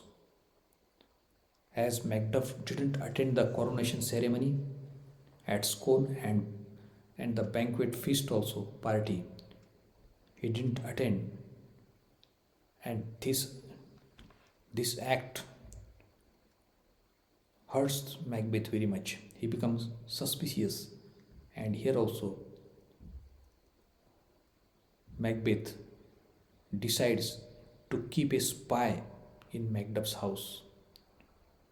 As you know, after King Duncan's murder, Macduff flees to England and he joined the English army, as well as he meet Malcolm there.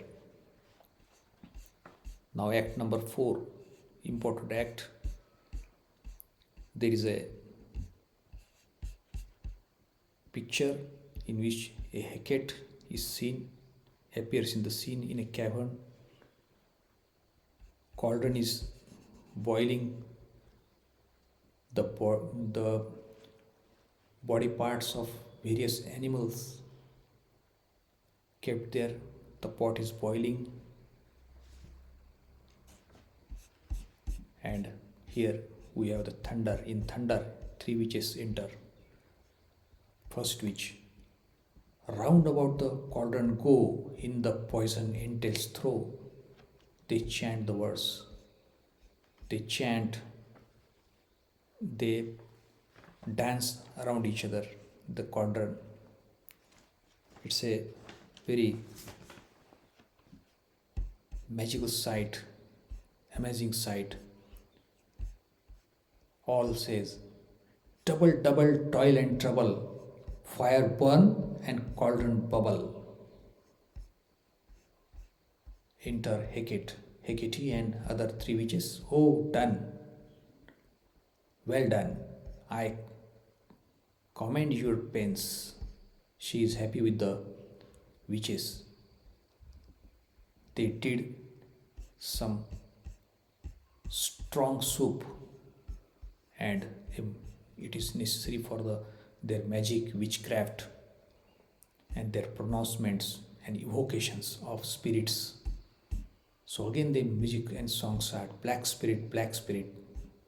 It like goes like this. Exit Hecate, and Hecate retires or disappears. And then Macbeth wants some consultancy, seeks advice. Some advice he want, further predictions. Macbeth, call them, let them me see. Call the apparitions, call the spirits. I want my future. I want my destiny. I want my fate. All witches, come high or low, thyself in office deeply show. Thunder, first apparition appears. An armed head. An armed head appears in the scene. It's a vision. Macbeth, tell me thou unknown power. He knows the thought. Hear this speech, but I say thou not. Don't say nothing. Only listen and watch. First apparition. Macbeth, Macbeth, beware. Beware Macduff. Beware the thane of pipe. Dismiss me enough. Now it's role. I played my role. I must go away. It's over. First apparition disappears. Thunder. Second apparition, a bloody child. Second apparition says, Macbeth, Macbeth, be bloody, be bold, and be resolute. Laugh to scorn the power of man, for none of the woman born shall harm Macbeth. This is also a pronouncement from second apparition, you see. This is the second apparition.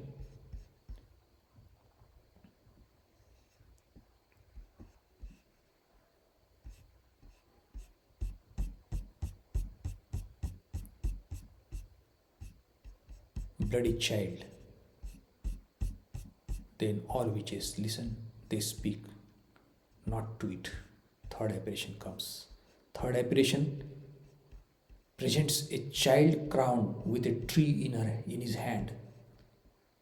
This is again a very, very beautiful picture of a child. He is crowned and having a branch of a green tree full of leaves. So what do they say? Be lion-mettled, proud, and take no care who chaps and who frets, or where conspires are. Macbeth shall never vanquished be until great Birnamwood to high Dunsinane Hill shall come against him. Third apparition also goes and vanishes. Here is a condition. Unless and until the great Birnamwood walks and marches forward towards the hill of Dunsinane, you are safe. Nobody can kill you. You will live alive. This was a condition. How the Birnamwood or how the forest would come, that's the question. Here Macbeth finds himself very safe. Seek to know no more. Are you satisfied? Macbeth says, let me know why sings that cauldron and what noise is this? He was still doubtful. Macbeth wants some new information, some new fortune. He wants something new, so show his eyes, grieve his heart, come like shadows, so depart. And a show of 8 kings of the list with a glass of mirror in his hand. Banquo's host following, they pass over the stage in a dumb show. They speak nothing, only there is a show of 8 kings. 8 kings. Thou art too like the spirit of Banquo. I will show the image. Look at the image here. Macbeth demanding some more facts, some more futurity. Here are the picture third. The picture or a show, dump show, in which the children of Bengal, the offspring of Bengal, having wearing the crowns, last son holding a mirror or glass in his hand, and it is followed by Bengal himself, ghost of Bengal. This image disturbed the mind of the Macbeth very much. He was not satisfied at the sight. Macbeth here speaks and angrily, "Thou art too like the spirit of Bengal down. Thy crown does sear, burn into mine eyeballs." This sight again disturbs him, as the vision, the apparitions, and the witches showed Macbeth the thing which he disliked very much. It's a horrible sight. Now I see it's true, for the blood-bolter Banquo smiles upon me. He ridicules me. He mocks at me. Again, the witches dance and vanish. Apparition also vanish. There is a music also. And hereby, again that scene ends, and again another scene comes here. Enter Macduff's wife and her son and Ross. What had he done to make him fly the land, Scotland? "You must have patience, madam," Ross says. Ross visits Lady Macbeth's house at 5. He had done nothing. His flight was madness. How can my husband run away from his duties, his Scotland? He left us without my consultation, without my consent, wisdom, to leave this wife, to leave babies, his mansion and his place where, etc., etc. Act number 4, scene number 2 again continues.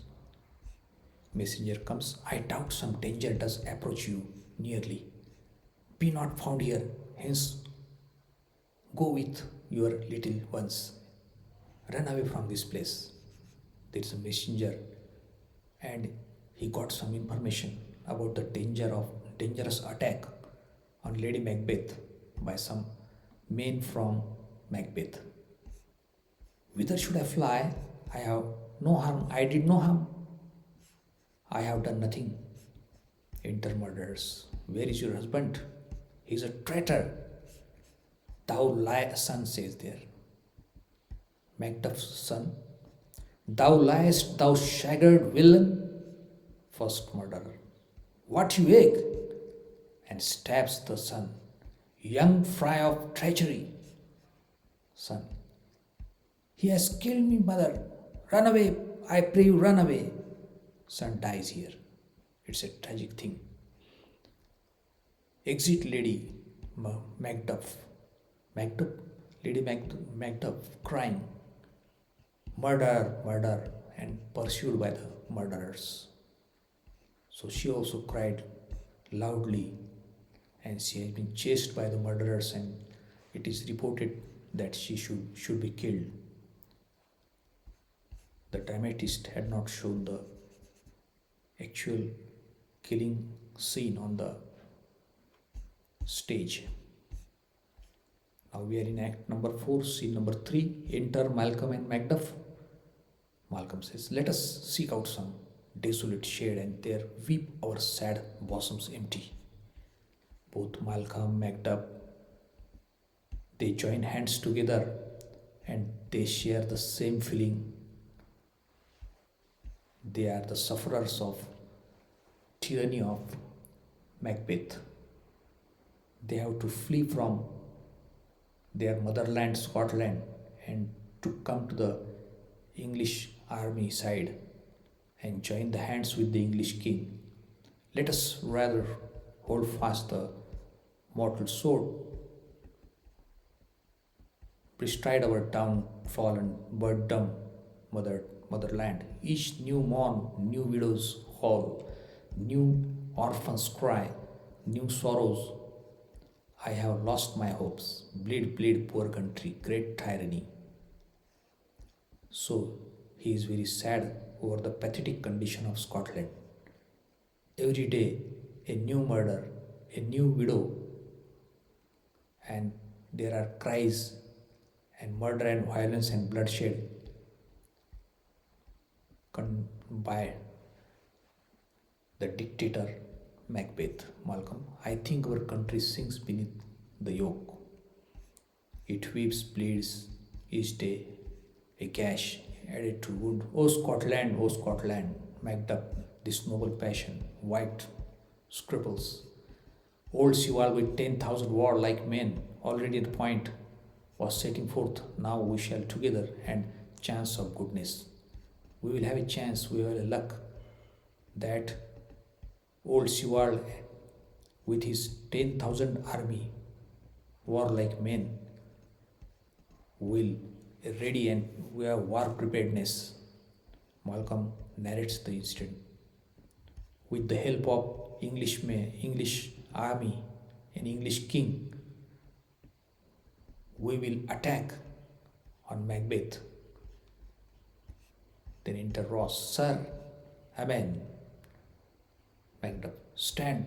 Scotland where it did. How is Scotland? Alas, poor country.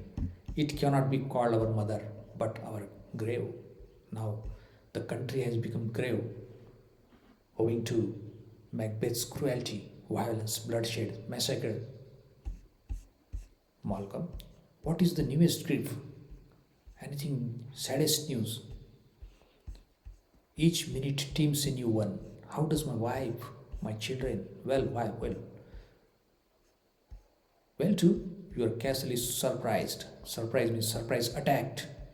Attacked by the murderous people sent by Macbeth. Your wife, babes, savagely slaughtered to relate the manner where and query of this murder dear to add the death of you. Merciful heaven. My children too? Wife, children, servants and all that could be found. Everybody was murdered. Your relatives also murdered. And I must be from thence. I am away from here, there. I have kept silence. My wife killed too. Yes, I have said it. Your wife is also died.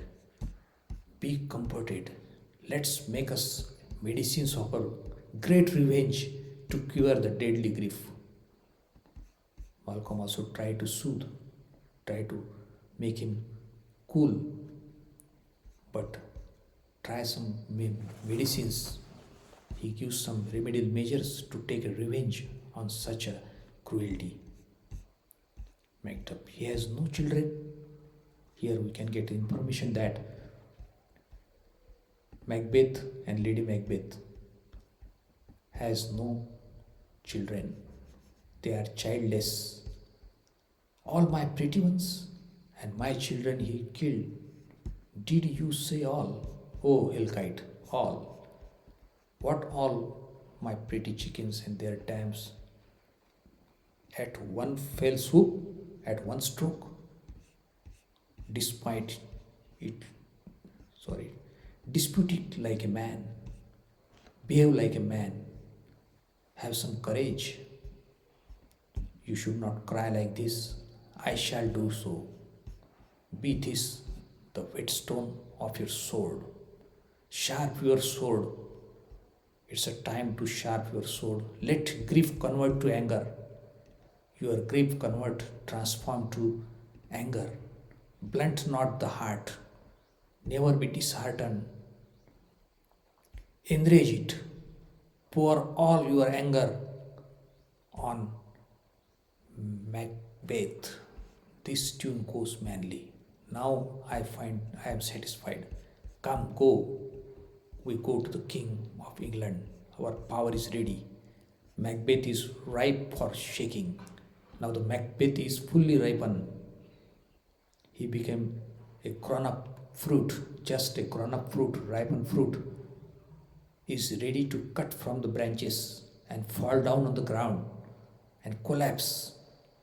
Macbeth is also will be collapsed and devastated, and to the earth, to the dust, he will get the to be buried. Now another scene. Now it seems to be act number 5 here, because as there is a act number 5, scene number 1, done scene in a roomy castle, enter the physician, queen's waiting gentlewoman enters Lady Macbeth with a taper. Taper means a candle or a lamp. Gentlewoman, look, you her, she comes, fast asleep. Doctor, you see her eyes open? They are surprised. They are kept by Macbeth, these two people, to treat Lady Macbeth. What is it she does now? Look how she rubs her hands. Lady Macbeth rubs her hand, and she was in sleep, but she walks in sleep. That is called somnambulism, the technical medicine word in which a person cannot sleep and walks in his sleepy mood. Lady Macbeth.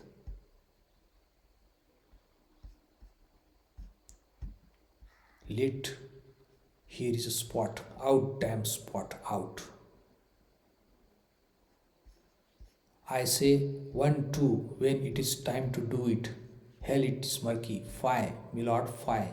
A soldier and afeard. She talks in that sleep while walking. She is talking to somebody, her condition deteriorating, and she is revealing the secrets of committing the mistakes, so committing the blunders, committing the heinous crime. And here you can say she is terrified, and equally she is revealing the secrets one after the other. First secret, she speaks out, that out damn spot. She wants to clear the guilty consciousness, but at the same time, Macbeth is a soldier. She advises him to be bold and wash his hand. These lines are referred to that the committing the murder. After committing murder, the hands are stained with blood, and Lady Macbeth wants to clear the blood,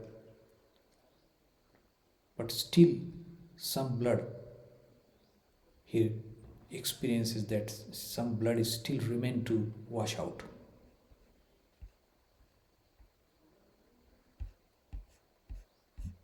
Here is a smell of blood still. All the perfumes of Arabia will not sweeten this little hand. Oh, the stain of the blood of the dead King Duncan on her hands are so fast that she could not wash out the smell of the blood. Even if all the perfumes of Arabia poured and washed by such perfumes. She is unable to hide the crime. There is a guilty consciousness runs from the inner side of her. This disease is beyond my practice. Doctor also expresses view that she has been haunted by something. It's a mental disease. It cannot be cured. It is beyond my practice. Lady Macbeth, wash your hands, put your nightgown, look not so pale. I tell you yet again, Banquo is buried and he cannot come out one's grave. Here also second revelations, second pronouncements. She also revealing truth, revealing the facts, revealing the secrets, confidential personal facts coming out through her mouth, and this startles the two-person onlookers. Here, in the first lines, she committed the crime of regicide, killing Duncan. In the second, these lines, she speaks out that about the murder of Banquo and their burial of the Banquo. This is really horrible for the doctor and the lady. To bed, there is a knocking at the gate. Come, come, give me your hand. What is done cannot be undone. Here again, you can see doctor says, unnatural deeds to breed unnatural troubles. This might be the moral of the tragedy. If you commit certain wrong which is abnormal, unnatural activities, that you may find that it gives birth to troubles as well. God forgive us all. Act number 5, scene number 3. Dunsinane, a room in the castle, enter Macbeth. Fear not, Macbeth, no man that born of woman shall ever have power upon thee. Servant comes and reports, there is a 10,000, means 10,000 soldiers is marching forward and about to attack Dunsinane. 10,000 geese, you villain, soldiers. Servant says, not geese, soldiers. Go, prick thy face and overread thy fear. Thou lily-livered bear, what soldiers have face? Act number 5, scene number 3. Enter Satan. What news more? I shall fight till from my bones, my flesh hacked. Give me my armor. Macbeth is ready to fight. He is a born warrior hero, full of heroism, bravery, unscrupulous skills of war. How does your patient, doctor? He inquires the doctor. Not so sick, Lord, as she is troubled with the thick coming fancies that keep her from the rest. Macbeth, cure her that. Canst thou not a minister to the mind diseased? You are the curator. You can able to cure my loving wife, queen. Then scene 4, country near Dunsinane wood in view. Enter Duncan, colors, Malcolm, etc. Malcolm. Leave, this is important, Malcolm. Every soldier hew him down a bow and beard before him.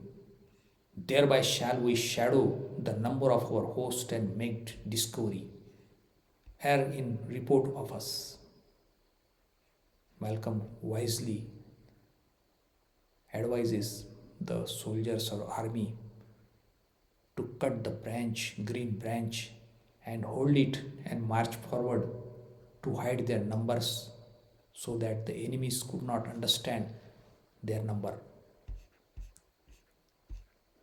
Now Dunstan, wherefore was that cry? The Queen Milord is dead. She should have died hereafter. Then these are the lines spoken, touching lines spoken. It reminds us of a As You Like It. In the As You Like It, Shakespeare philosophizes about the life and man with he compares it with a stagecraft. The stage life is a stage, just similar to that. These lines are very poetic, and you can see life goes on. Tomorrow, tomorrow, tomorrow. From the day to day, a miserable life, a routine, just like fierce fools who lives a short life and die. Life is compared to and parallel with the period of play activities. It reminds here Shakespeare's play As You Like It.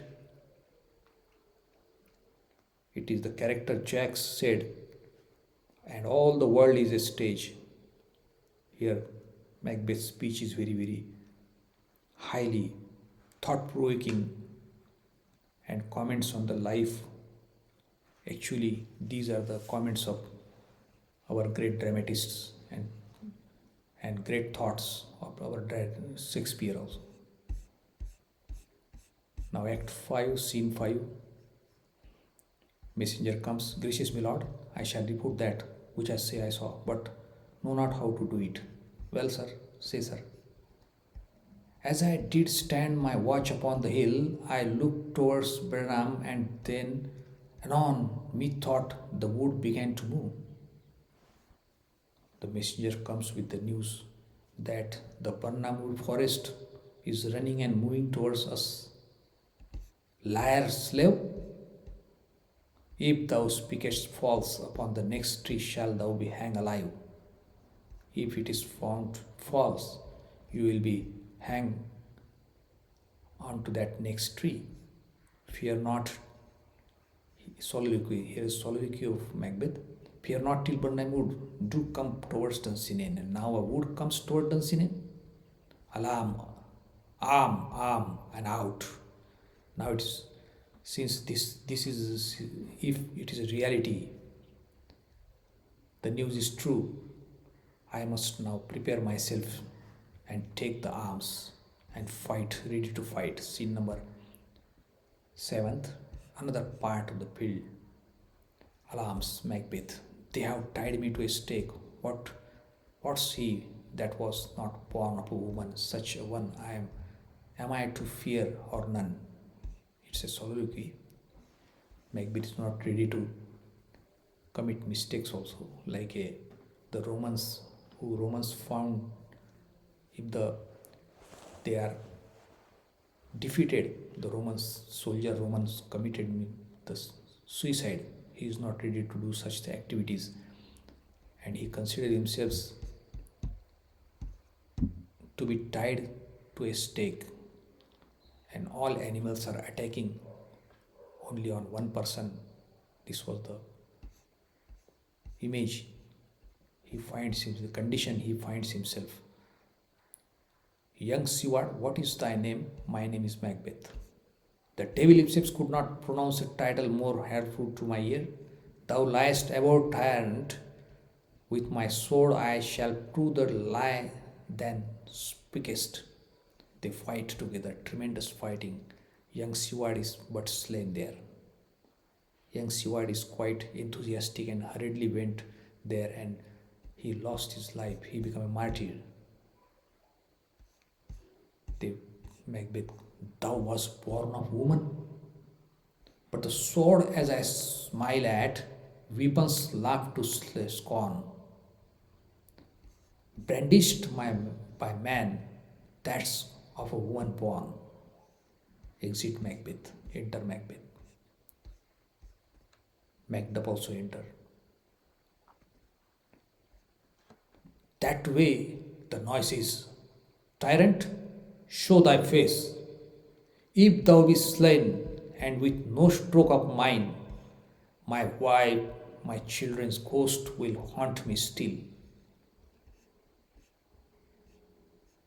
He wants to kill Macbeth anyhow. His wife, he lost his wife, his children, and he was seeking for Macbeth on the battleground. Macbeth is in full revengeful mood attitude. He was very angry over Macbeth. It's a battlefield. Soldiers from English army, Scotland,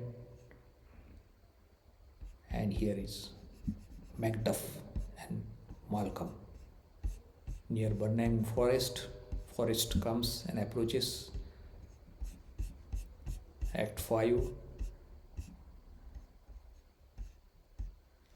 There is an act also, Act 5 comes. Scene number, last scene I think. 8th scene, another part of the field. Why should I play the Roman fool? I die on mine own sword, while I see lives gashes do better upon them. She ready to fight. Turn, hellhound, turn, Macduff says. Of all men else I have avoided thee, but get thee back, my soul is too much charged with blood of thine already. Macbeth says that I have killed your relatives, I have killed your family. My sword has stained with much blood of yours. So I don't want to fight with you and to kill you. I have no words. My voice is my sword, thou bloodier villain, than tongues can give thee out. The time has come. They fight together. Despair my charm. Tell thee Macduff was from the mother's womb, untimely ripped. Prematurely he was cut from the body of woman. He was not born of any woman. This shocks the Macbeth, but yet since he start fighting, they fight together. I will not yield.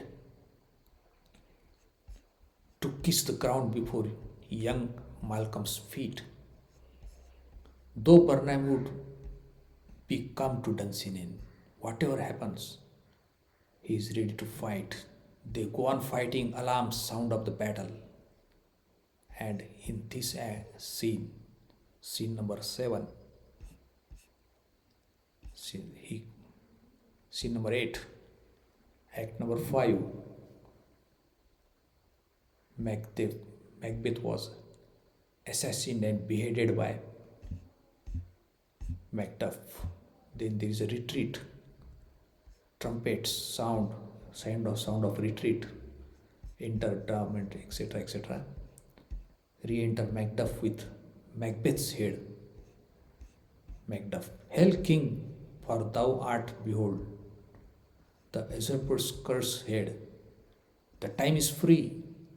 Everybody present there says, all hail King of Scotland. All hail King Scotland.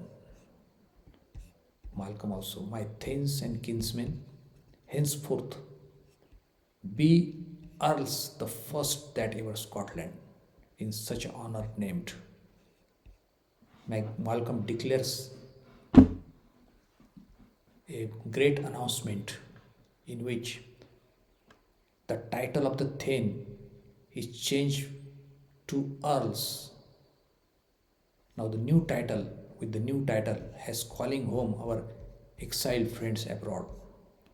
Malcolm also orders to bring back those exiled friends to whom Macbeth has sentenced them to exile, that fled the snarls, etc.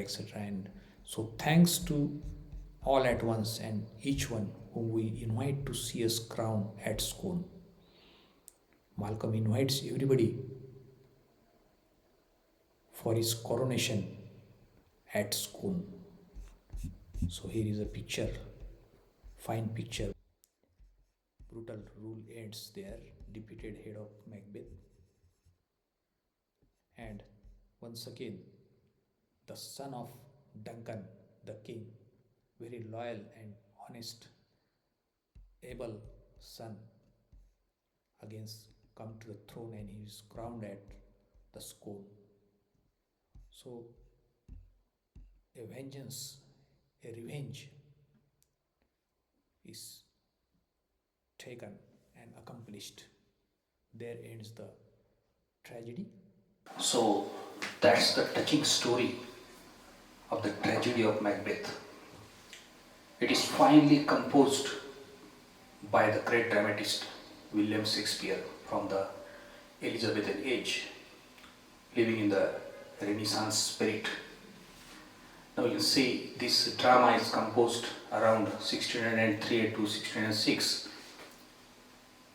While reading, you may come across various themes and tendencies, while the thematic content is concerned, interwoven and blended each other. At every act we found some new theme and new bad qualities in Macbeth and Lady Macbeth. You can see there is a current of and tendencies of political ambition. We have the political competition as well. We have the violence. We have the separation, family separation. Lady Macbeth is separated from Macbeth due to war. Then we have a Macduff went to England, joining hands with Malcolm and English army. Then Lady Macduff, all alone with her children, she is murdered by the order sent by Macbeth. We have morality, immorality, and virtuous qualities and vices also. We have good and evil qualities and trends and threats as we see in this tragedy as well. But basic and primary theme is that corruption caused by uncontrolled, unchecked, unscrupulous, unbridled, vaulting and overleaping ambition of Macbeth. His morality is degraded day by day, act by act, from royal warrior, gentle warrior, noble warrior, a hero, to the degraded to the dead butcher, become villain, hero turn into villain. He goes on committing several series of crimes and blunders and murders one after the other, and he becomes just like a serial killer. Serial killer kills, goes on killing until the death. So the fact is that he is a cousin of King Duncan, and killing a Duncan, the higher authority, supreme authority of Scotland, it was an easy task. It is bad also. King that time was considered as a god, godly creatures. So that's why he killed his, from going to point kinship of a Duncan, and he murdered the friendship, fast friendship with the Bango. He killed both in his attempt to become a dictator or sole monarch of the Scotland.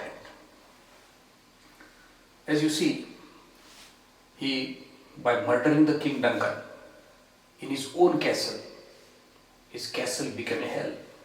He was passing through a number of hallucinations and mental tortures. Equally, Lady Macbeth also suffers. So by killing the great authority, higher authority, he commits a regicide. As you know, this term, act of killing the king, supreme authority. As you know, side is also there, patricide is also there, patricide is also there, matricide is there, and this regicide. We have so many sides and buzzwords coming in the modern world, as well as these words happen in the past historical ages also.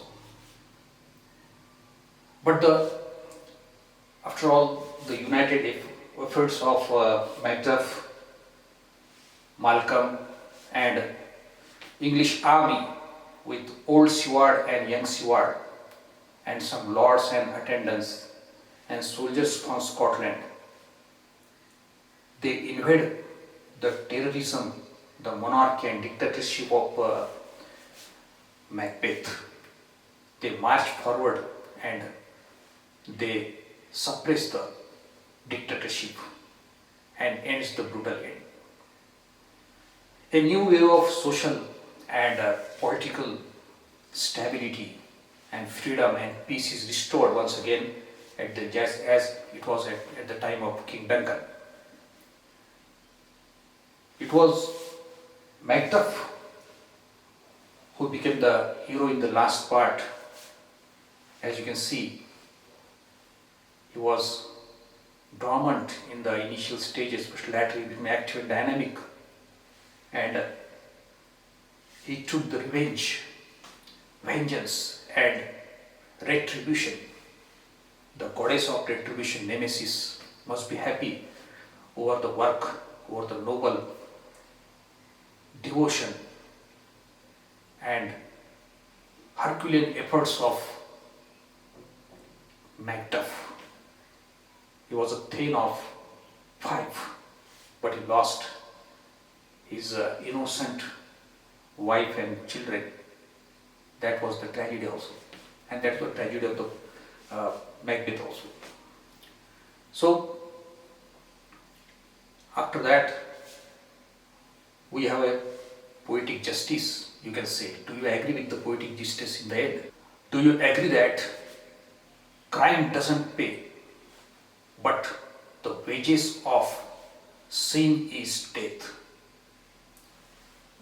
In the words of physician and doctor from the play itself, unnatural deeds do breeds unnatural troubles.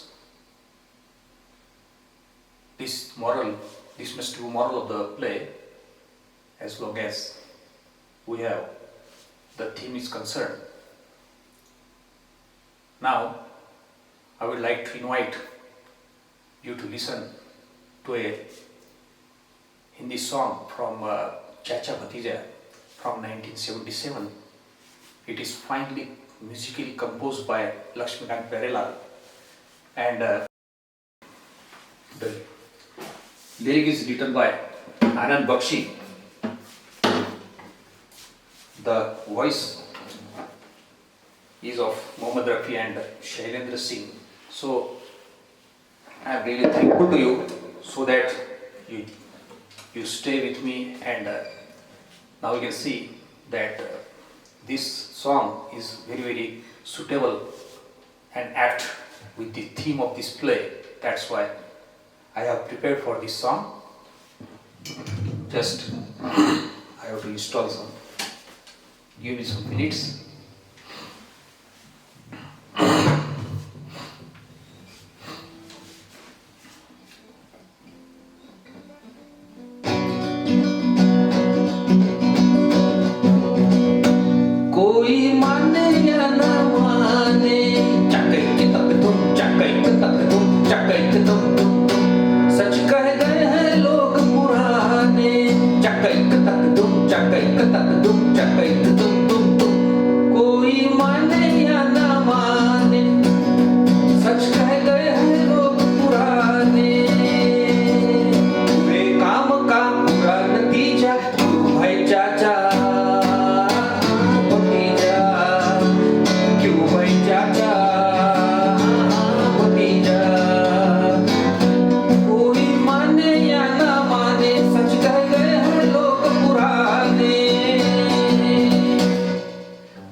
Chacha, Bhatia, hey, Chacha, Bhatia, Chacha, Bhatia. Thank you for watching and good luck to you all. Final words I want to summarize. And after this classical song, Bollywood song you may say, the last few words, and then we conclude this video. Shakespeare has written about 38 plays or dramas throughout his life. 150 short and long poems and a quarter of sonnets, around 156 or 153, 1609. He wrote poetry throughout his life, and these dramas are painstakingly and innovatively composed and woven together, and it will be fascinated and attracted by the fans and lovers of literature forever and forever. In fact, he is a master of dramatic art and technique. His own contemporary, Ben Jonson, admirably say that Shakespeare is not of this age, but he is for all the time. The Victorians often worship him and call him as King Shakespeare, the Bard of Avon. So such was the verse came out from the artists, even his contemporaries and the writers of English literature. Thank you once again for watching. Good day to you and best of luck to all of you. Thank you very much.